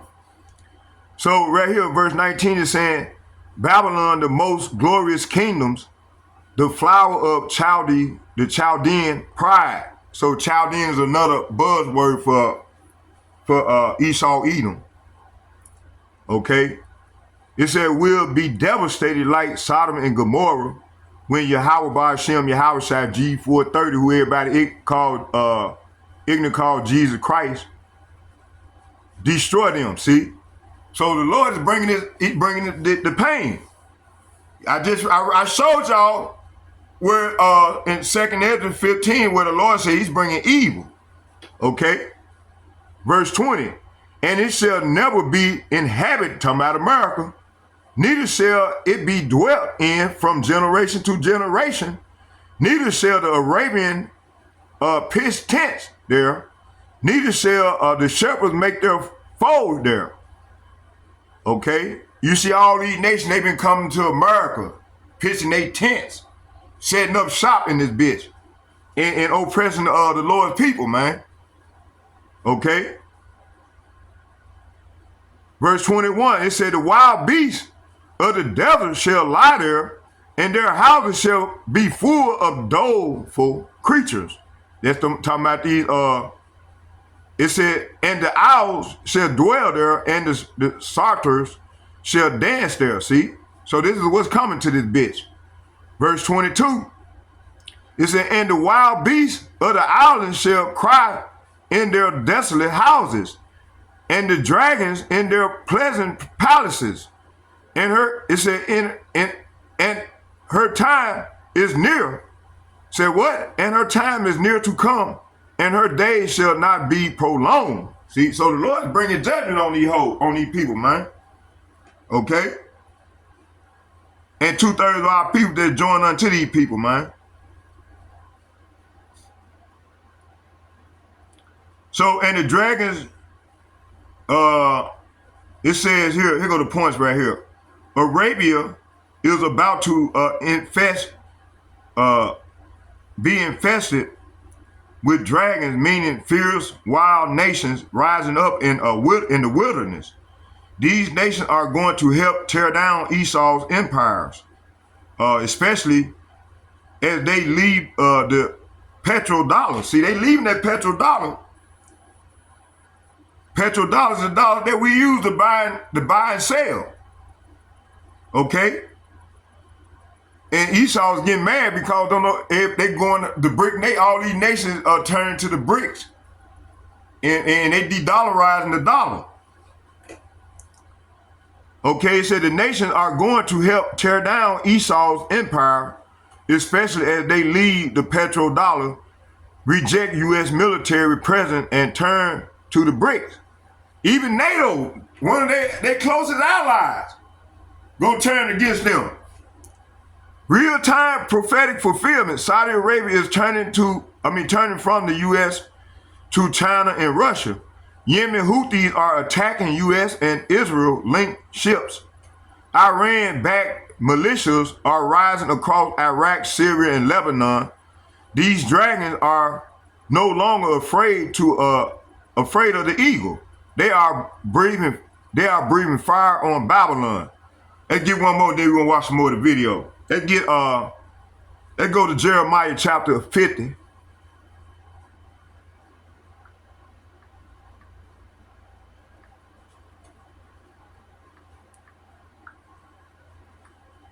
I'm gonna start at 10 and read to 12.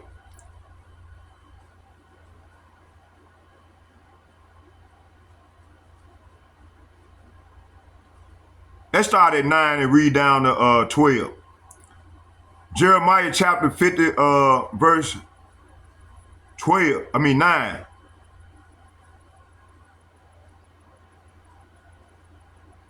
Now let's start at 8 and read to 12. So the Lord is telling his holy elect, it said, remove out of the midst of Babylon and go forth out of the land of the Chaldeans, and be as he-goats before the flocks. See, hey, this is what we're doing right now. Okay? It said, for lo, verse 9, it said, for lo, I will raise and cause to come up against Babylon, talking about America, an assembly of great nations from the north country, and they shall set themselves in array against her. From thence she shall be taken. Their arrows, say what? Their arrows shall be as a mighty expert man, and none shall return in vain. Verse 10, the Chaldea shall be a spoil. All that spoil her shall be satisfied, saith Yahawah. See? Verse 11, because ye were glad. Say what? Because ye were glad, because ye rejoiced. Oh, ye destroyer of my heritage. See? Talking about the Negro, these people destroyed our heritage. And then, hey, after they destroyed us, you got men, they fucked them up all the way. These niggas, these old yebba debba do ass niggas, man, they don't know who they are. They are. You see? These niggas, they so proud of this devil, accepting this devil doctrine, his philosophy, his pseudoscience, so on and so forth. These niggas have become yebba debba dooians. Okay?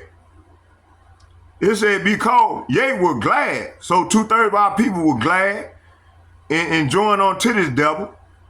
It said, because ye rejoice and ye destroyer of my heritage. See?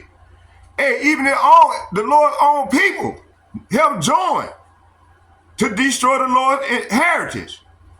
Because ye are grown fat. See? So a lot of these niggas have become fat cats. As the heifer at grass and bellow at bulls. Verse 12, your mother shall be sore confounded. She that bare you shall be ashamed. Behold, the hindermost of the nation shall be a wilderness, a dry land, and a desert. So this is what's coming. Okay? Let's watch more of this video. Then I'm gonna come with a few more precepts, and then we're gonna close with a prayer.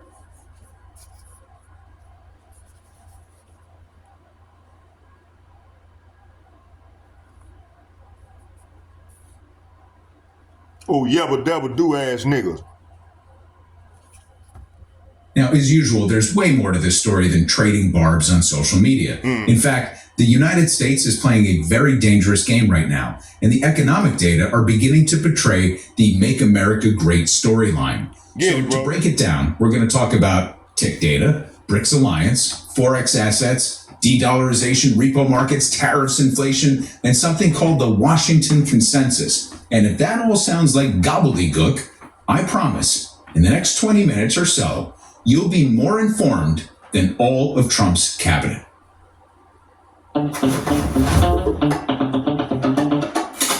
Everybody knows that you should have a budget when you're handling money. I got him 2 tickets to Autoland. So, about $400 for admission tickets. How much do we have left in our trip budget? Let's see, about $200. Be more informed than all of Trump's cabinet. So let's go. Okay, so let's get out of the way what's really happening right now. Trump is using his defense of disgraced former President Jair Bolsonaro as a convenient smokescreen to pick a fight with Brazil. But the timing tells us everything we need to know about his real motivations. And certainly Trump has, in the past and frankly in the present, tried to craft these alliances with these sort of unsavory autocratic figures, of which Bolsonaro is one. Bolsonaro, for those who need a refresher, is Brazil's former president who Trump personally admires and wants to see freed from charges by the Brazilian government. So Bolsonaro's facing legal consequences for inciting an insurrection in Brazil that bears striking similarities to the January 6th riots here in the United States. Birds of a feather and all of that. But here's where it gets interesting. The timing of Trump's threat to slap a 50% tariff on Brazilian goods is markedly different from all those other boilerplate letters that he's been sending to nations that haven't negotiated trade deals with his administration. 90 deals, 90 days. Anyway, this isn't just another trade tantrum. This is strategic economic warfare disguised as trade policy. And here's the kicker that exposes Trump's fundamental ignorance of basic economics. We already have a trade surplus with Brazil. Now, let me repeat that for those in the back. The United States exports more to Brazil than we bring in from them. I mean, putting tariffs on a country that you already have a trade surplus with makes about as much economic sense as trying to put out a fire with gasoline. So what's this really about? This is a calculated scheme to punish Brazil for serving as the current head of the BRICS alliance that recently convened to discuss moving forward with a comprehensive and cooperative economic agreement. And yes, they are seriously discussing the eventual rollout of a BRICS plus currency that could be potentially pegged to gold. So take a look at this graphic showing the expanded BRICS Plus membership. So we're not just talking about the original Brazil, Russia, India, China, and South Africa anymore. The alliance now includes Egypt, Ethiopia, Iran, and the UAE, with Indonesia representing a particularly significant addition given its massive population and growing economy. These aren't small players we can simply ignore or bully into submission. Now, let's be clear, a BRICS plus currency isn't viable in the immediate future.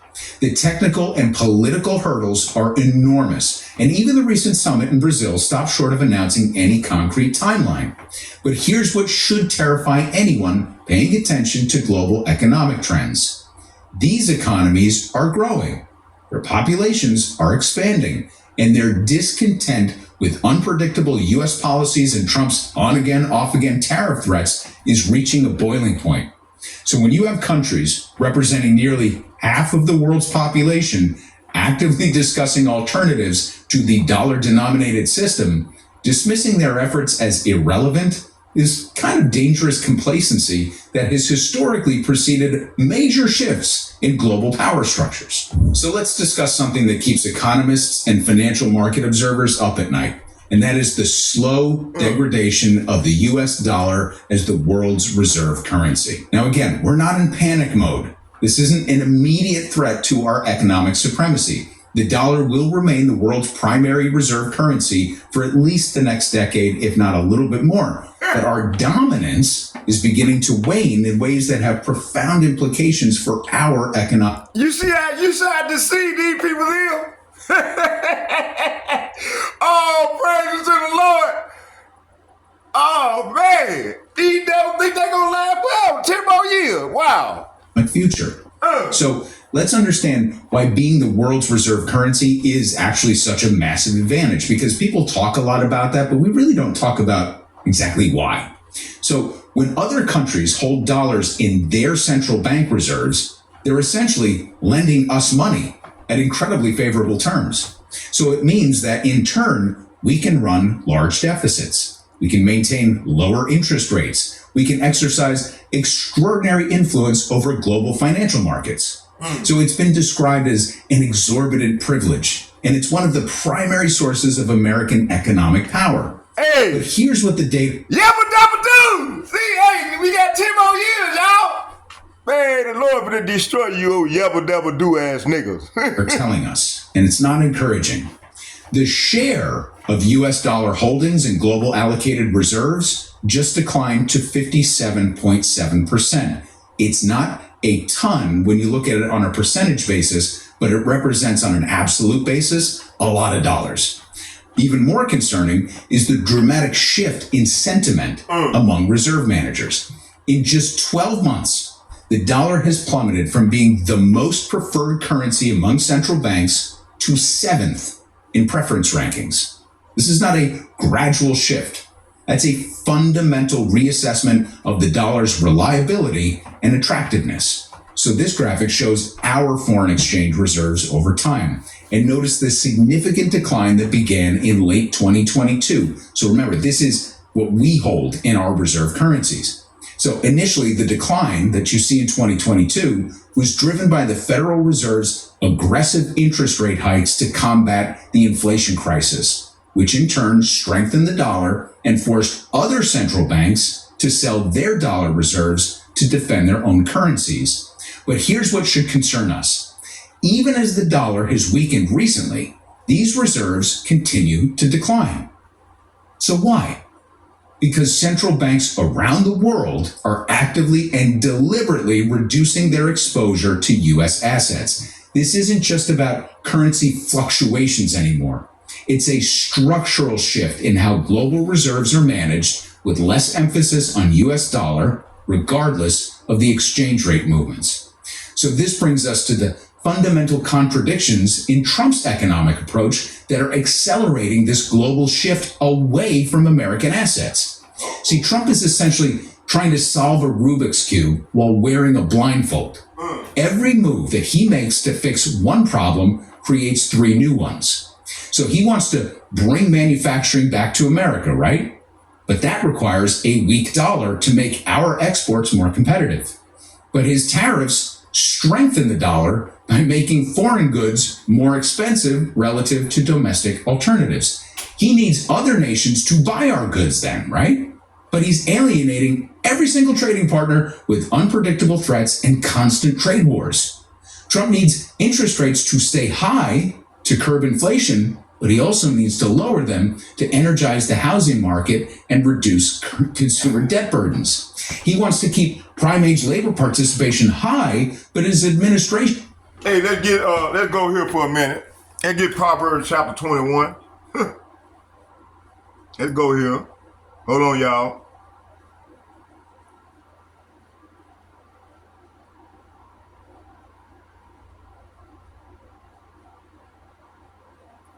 Proverbs chapter 21, verses 1 and 2.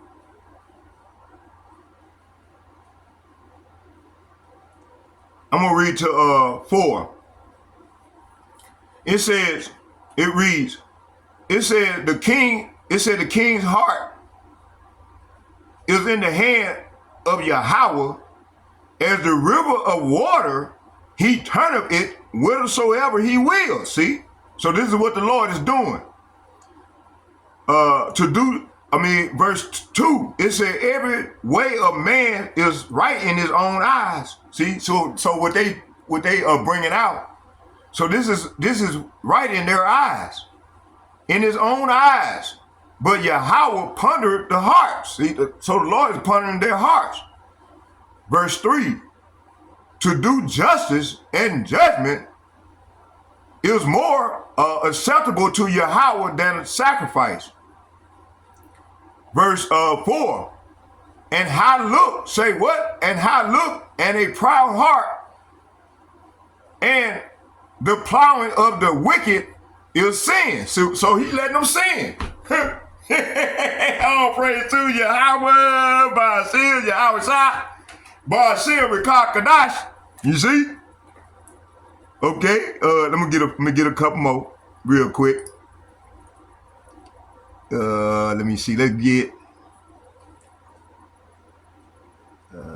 Hey, hold on. Bear with me, y'all.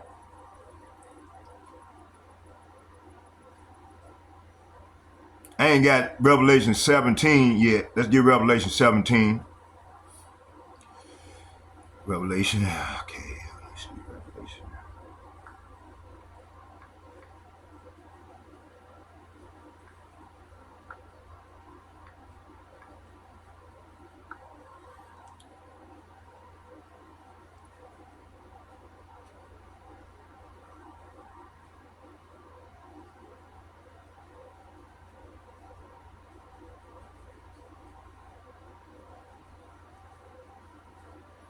Let's start at 12 and read down to 17.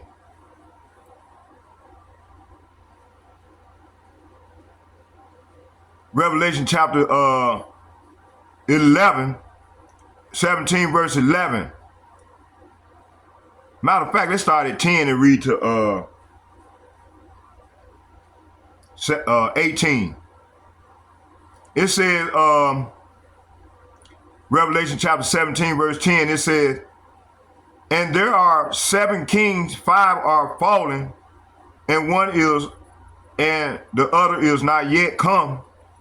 And when it said, and when he cometh, he must continue a short space.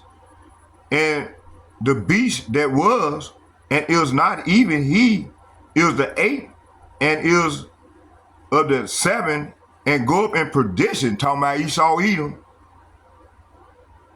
Okay, it said, and the 10 horns which thou sawest are 10 kings which have received no kingdom as yet, but receive power as kings 1 hour with the beast. Okay, these have one mind and shall give their power and strength unto the beast. These shall make war with the Lamb, and the Lamb shall overcome them. Talking about Lord YAHAWASHI, for he is the Lord of lords and King of kings, and they that are with him are called the chosen and faithful. It's talking about them angels. See? So them angels finna get at these people, man. Okay? It said, and he saith unto me, the waters which thou sawest where the horse sitteth are peoples and multitudes and nations and tongues. Verse 16, and the 10 horns which thou sawest upon the beast, these shall hate the whore, and shall make her desolate and naked, and shall eat her flesh and burn her with fire. See? Verse 17, it said, and YAHAWAH BAHASHAM YAHAWASHI have put in their hearts to fulfill his will, and to agree to give their kingdom unto the beast until the words of YAHAWAH BAHASHAM YAHAWASHI shall be fulfilled. Verse 18, and the woman which thou sawest is the great city, talking about America, which reigneth over the kings of the earth. See? Okay, let's go back to the video. And this is what we seeing. Man, everything's playing out, man. But you yebba debba dooians love this devil. And the Lord gonna get at y'all real soon. Even a lot of you Hebrew Israelite camps, man, they join unto it talking about in Christ. In Christ. You know, they leaders, man, took big bags. Okay, and then they spearing out this madness. Man, you know, the Lord took me from them amongst them niggas, man. He said, no, I want you to follow. I got somebody I want you to follow. And I want you to stick with them. And I've been with them ever since. Is liquidating the federal workforce of exactly those prime age workers. Plus, he's deregulating AI and investing heavily in its reckless rollout, which will undoubtedly hasten the decline in labor productivity and participation. Put simply, he can't have it both ways, always, all the time. Trump needs both a weak dollar and a strong dollar for his plan to succeed. He needs contradictory monetary policies. He needs cooperative trading partners while he's treating them as adversaries. Most major banks and economists have already substantially lowered their growth predictions as a result of his unpredictable behavior and what we're doing from a policy standpoint. And yet when you add up all of these policies, here's what we can now expect. low growth, rising unemployment, and rising inflation. In other words, the textbook definition of stagflation. As a result, the world is responding by working around us rather than with us. The BRICS nations aren't just talking about alternative currencies, they're actively stockpiling gold as both a hedge against dollar volatility and... When starting a restaurant, K-Tom is your one-stop shop. We do everything except hedge against dollar volatility and a potential backing for future monetary arrangements. So now this chart shows the dramatic increase in gold purchases by BRICS nations, with China and India leading the charge.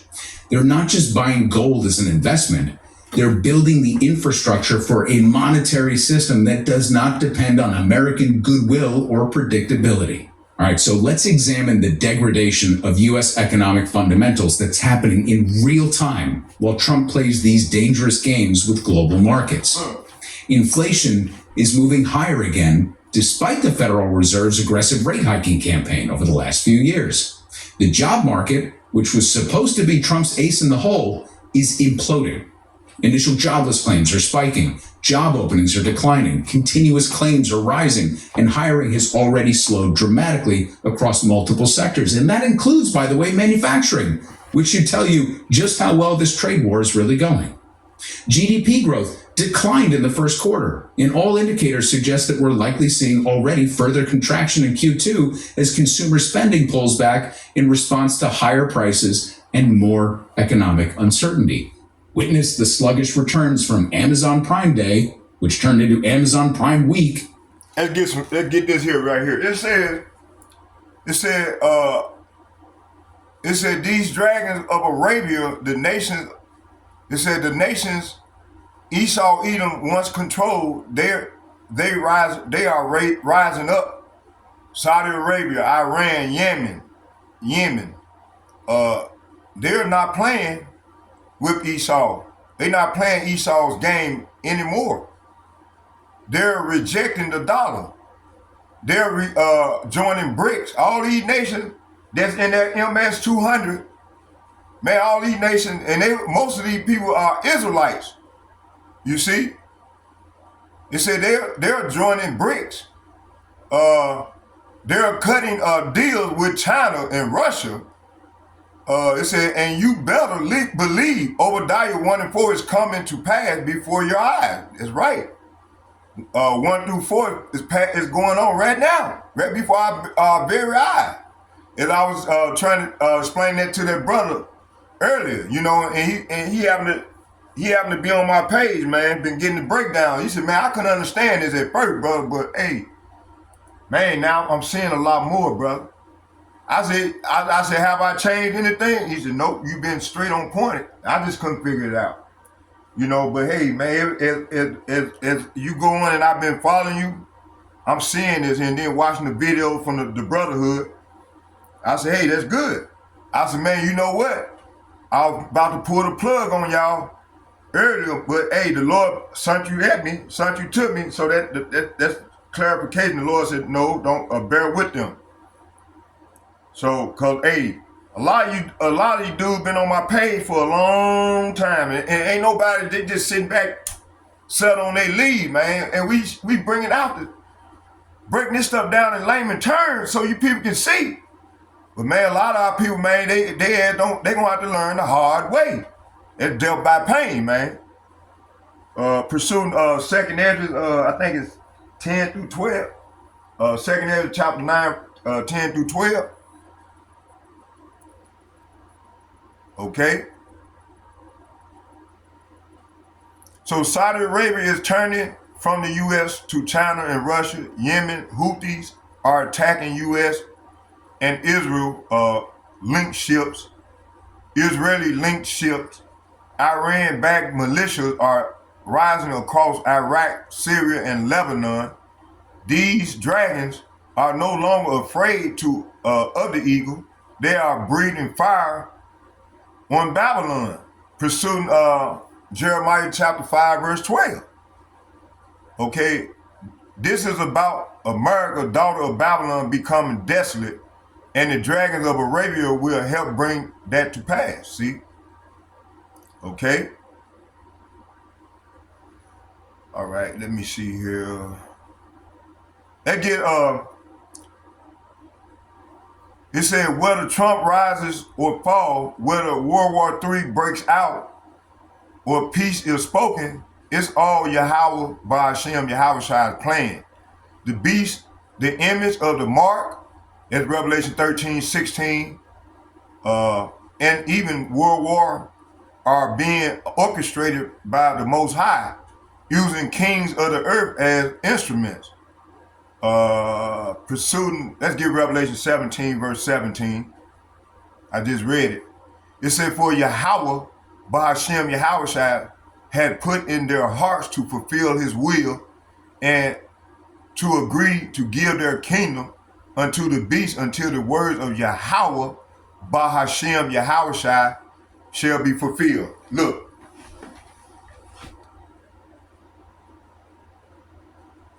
You see the word of God. When you go to the word God, it's G430, who everybody ignorant call Jesus Christ. Okay? And go to interpretation right there in the NLT. It says for YAHAWAH BAHASHAM YAHAWASHI has put a plan in their minds, a plan that will carry out his purposes. They will agree to give their authority to the scarlet beast, and so the words of YAHAWAH BAHASHAM YAHAWASHI will be fulfilled. See? Okay? Let's go back to the video. And we're going to get 2nd Ezra chapter 4, and then we're going to close with a prayer.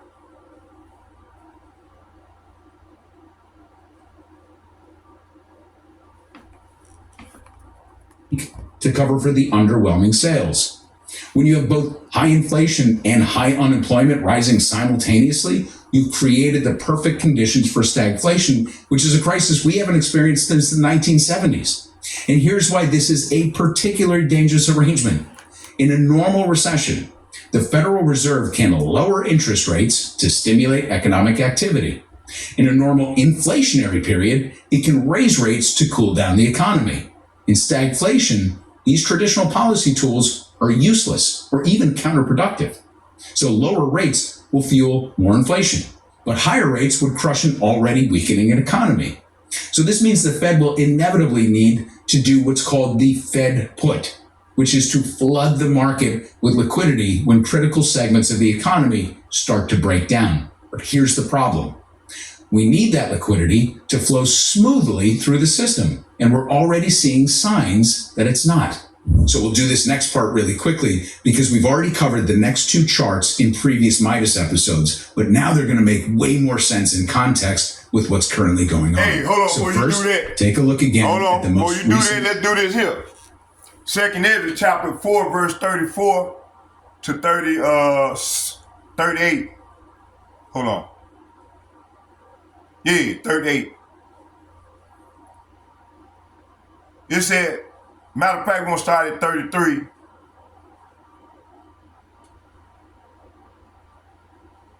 Let's start at 32 and read to 38. It said, and when the ears shall be cut down, which are without number, how great a floor shall they feel? Verse 33 said, then I answered and said, how and when shall these things come to pass? Wherefore are our years few and evil? Say what? It said, wherefore our years few and evil.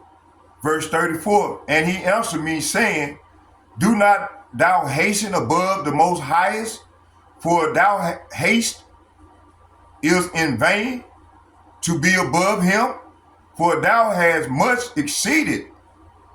Verse 35, did not the soul of the righteous ask question of these things in their chambers, saying, how long shall I hope on this fashion, when cometh the fruit of the floor of our reward? Verse 36, it said, and unto these things Uriel, as one of the archangels, gave them answers, and said, even when the number of seas is filled in you, for he had weighed the world in the balance. See, verse 37, by measures have he measured the times, and by number have he numbered the times, and he doeth not move, nor stir them, until the said measure be fulfilled. See, this is what's going on now. Verse 38, then answered I and said, O YAHAWAH BAHASHam YAHAWASHI, that beareth rule, even we all are full of impiety. Okay. Verse 39, for our sakes, peradventure, it is that floors of the righteous are not filled, because the sins of them that dwell upon the earth. See, so that's what's going on. Okay, it said the final word. So when you see these rulers making bold statements, pushing evil agendas, or threatening war, remember Proverbs 21:1-2. Their hearts are not their own. They are fulfilling the will of YAHAWAH BAHASHam YAHAWASHI for judgment, for prophecies, and ultimately for the return of Yahawashi. See? So, hey, let's watch the rest of the video, and then we're going to get a prayer. We're going to watch some more of this video, about 5 more minutes, and then we're going to close with a prayer.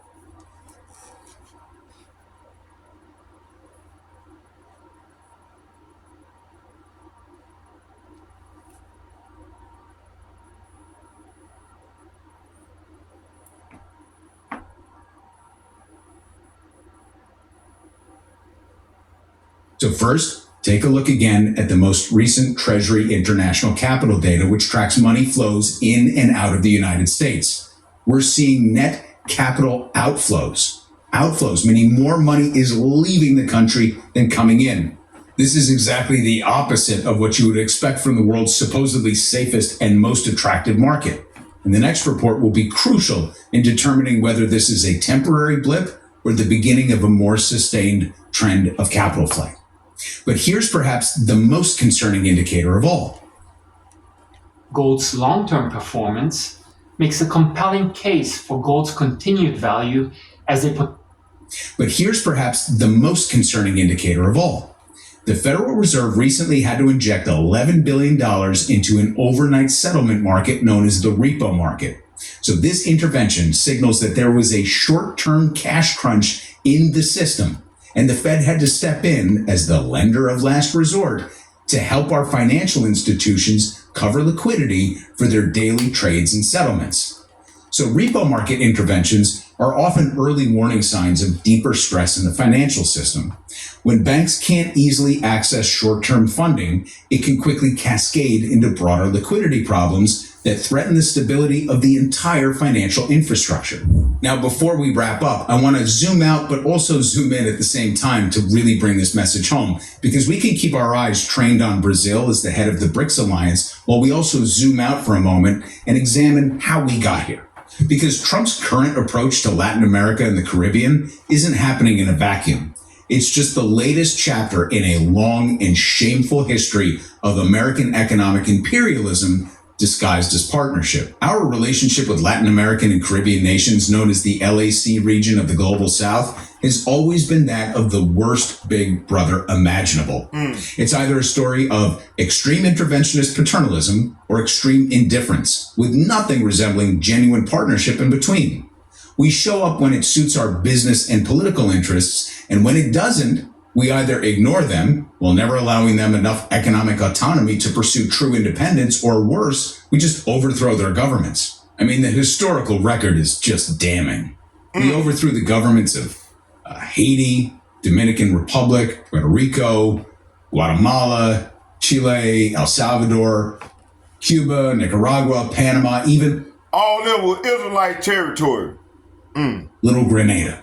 So we would offer them the hollow promise of protection, like gangsters, in exchange for their resources, and then demand that they build an infrastructure to serve our insatiable appetite for global trade dominance. So originally we called it gunboat diplomacy, then we called it dollar diplomacy, but it's all the same thing. It just, whether you hold their bank accounts or hold a gun to their head.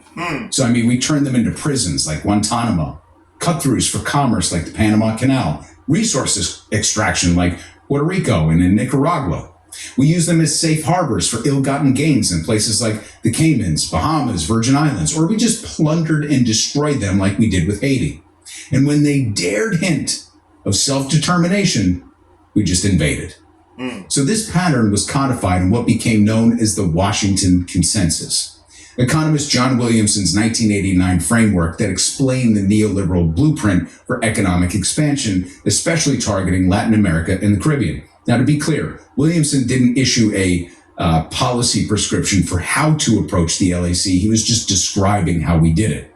So the Washington Consensus demanded lower government borrowing, privatization of state-owned enterprises, elimination of trade restrictions, and the abolition of regulations that might protect local industries from foreign competition. So it's economic colonialism with a sophisticated academic veneer.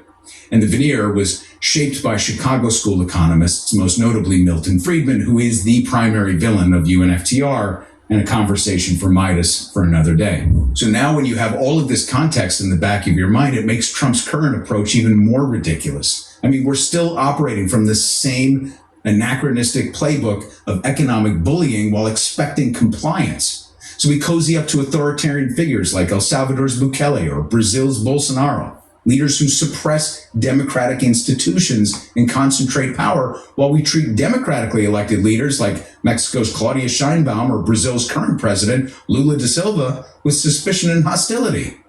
The message that this sends to the region is crystal clear. We prefer dictators who will do our bidding over Democrats who might prioritize their own people's interests. It's exactly this kind of hypocritical, self-serving approach that's driving these nations toward alternative economic arrangements like BRICS Plus, where they're treated as partners, not colonial subjects. So what we're witnessing is a president who is playing fast and loose with the global economy while demonstrating a fundamental misunderstanding of how international markets actually function, how fragile these interconnected systems are, how willing the rest of the world is to move forward without us. This is unprecedented and totally self-inflicted. It doesn't have to be this way. And Trump seems to think that everyone else will just accept whatever terms we dictate, regardless of how erratic or self-defeating our policies become. But global markets don't operate on the basis of size alone. They require predictability, consistency, and mutual benefit, something that we have been the shining example of until we elected a stable genius with a great brain and only the best people by his side. The BRICS nations aren't plotting against America out of malice. They're responding rationally to an increasingly unreliable partner who threatens tariffs one day, demands loyalty the next, and changes policy direction based on social media whims rather than strategic thinking. And all of this is happening at precisely the moment that we're clearly heading into a stagflationary environment that we need to start calling the Trump recession, by the way. It's a time that will be disastrous for the American economy and then by extension, the global economy. Because when the United States catches a cold, the rest of the world gets the flu. But here's the difference this time. Instead of waiting for America to recover and lead the global response, other nations are building their own economic immune systems. They're creating payment networks that bypass the dollar, accumulating gold reserves that provide alternatives to dollar-denominated assets. And they're forming trade agreements that reduce their dependence on American markets. And the tragedy is that none of this was inevitable. American economic leadership could have been maintained through cooperation, consistency, and a recognition that in an interconnected world, everyone benefits when trade relationships are stable and predictable. Instead, we have an administration that views every economic relationship as a zero-sum competition to be won, even when we've won it, like in Brazil, where we have a surplus. Instead of recognizing that mutually beneficial... Hey, you know what? We're going to do a part 3. Let's get it. Hey, that's enough, yabba dabba do. I appreciate you. Let's start here. Let's go right here, and so we can close. 2nd Ezra chapter 15, verse 5. 2nd Ezra chapter 15, verse 5 said, Behold, saith YAHAWAH BAHASHAM YAHAWASHI, I will bring evil upon the world, the sword, famine, death, and destruction. Why, Lord? For wickedness have exceedingly polluted the whole earth, and their hurtful works are fulfilled. Therefore, verse 7, therefore, saith YAHAWAH BAHASHAM YAHAWASHI, verse 8, I will hold my tongue no more as touching their wickedness. So the wickedness of the devil, the yebba dooians, it said, which they profanely commit, neither will I suffer them in those things in which they wickedly exercise themselves. Behold, the innocent and righteous blood crieth unto me, and the souls of the just complain continually. Starting with the elder apostles and the bishops and the like-minded men on down to myself. It's talking about us. 2nd Ezra 15, verse 8.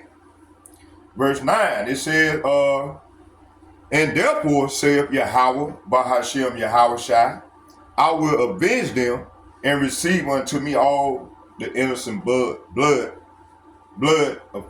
from among them. Verse 10, behold, my people are led as a flock to the slaughter. I will not suffer them now to dwell in the land of Egypt, talking about America, but I will bring them out with a mighty and stretched out arm. So Lord Yahushua come with that stretched out arm in that father's ship and smite Egypt with plagues as before, and will destroy the land thereof. Verse 12, Egypt shall mourn, and the foundation of it shall be smitten with the plagues and the punishment that YAHAWAH BAHASHAM YAHAWASHI shall bring upon it. Verse 13, they that till the ground, say what? They that till the ground shall mourn, for their seed shall fail through the blasting of the hail and with fearful constellation. Talking about them ICBM missiles, them arrows. Verse 14, woe. Woe means death and destruction. It said, woe. Say what? Woe to the world and them that dwell therein. For the sword and the destruction draw nigh, and one people shall stand up and fight against another, and swords in their hand. While Apostle Pork Chop around here talking about peace and peace and peace. Man, ain't gonna be no more motherfucking peace, man. The Lord coming with fire and plagues. Okay? It said, woe to the world and them that dwell therein. For the sword and their destruction draw nigh. One people shall stand up and fight against another, and swords in their hands. So the sword, the modern day sword, is talking about the Salapia. Talking about the gun, handgun, them AI robots. They're gonna be mowing people down and shit in the days to come. Okay? We're gonna need that lion right there. You see, we're gonna need the Lion of Judah. You know? Verse 16, it said, For there shall be sedition among men, invading one another, and they shall not regard their kings nor prince, and the course of their actions shall stand in their power. Verse 17, a man, say what? A man shall desire to go into a city and shall not be able, because you're going to have ICE agents, all the soldiers, you know, they're going to have checkpoints everywhere, you know. This is what's coming in the next month, in a few months. It says here, it says, man shall desire to go into a city and shall not be able, for because of their pride. See, a lot of these people, these yebba dooians here, that join unto yebba do, Esau, Edom. It said, for because of their pride, the city shall be troubled, and the houses shall be destroyed, and men shall be afraid. It said, verse 19, a man shall have no pity upon his neighbor, but shall destroy their houses with the sword, and spoil their goods because the lack of bread and the great tribulation. This is where we at. Okay? Verse 20, and I'm close right here. It said, behold, saith YAHAWAH BAHASHAM YAHAWASHI, I will call together all the kings of the earth to reverence me, which are from the rising of the sun, from the south, from the east, and from Libanus, to turn themselves one against another, and repay the things that they have done to them. So they're talking about us, what they have done to us. So with all that being said, I hope you all was edified. Barakatah Yahawah, Barakatah Yahawashi, Barakatah Yahawah, Barakatah Yahawashi, Barakatah Yahawah, Barakatah Yahawashi, Barakatah Yahawah, Barakatah Yahawashi, Call Lawyer, YAHAWAH BAHASHAM YAHAWASHI, Bahasham, Rekak Kahadash, Shalom. And second, I'd like to give double shouts and double honor to all the elder apostles and bishops from GMS and men of valor who ruled well. And third, I would like to say shalom, shalom to all the like-minded brothers that bring forth the same doctrine as the apostles and bishops, and the priests, and the apostles, the elder apostles. You know, hey, may YAHAWAH BAHASHAM YAHAWASHI be with us all as we go further off into the great tribulation. Shalom, shalom, shalom. I'm out.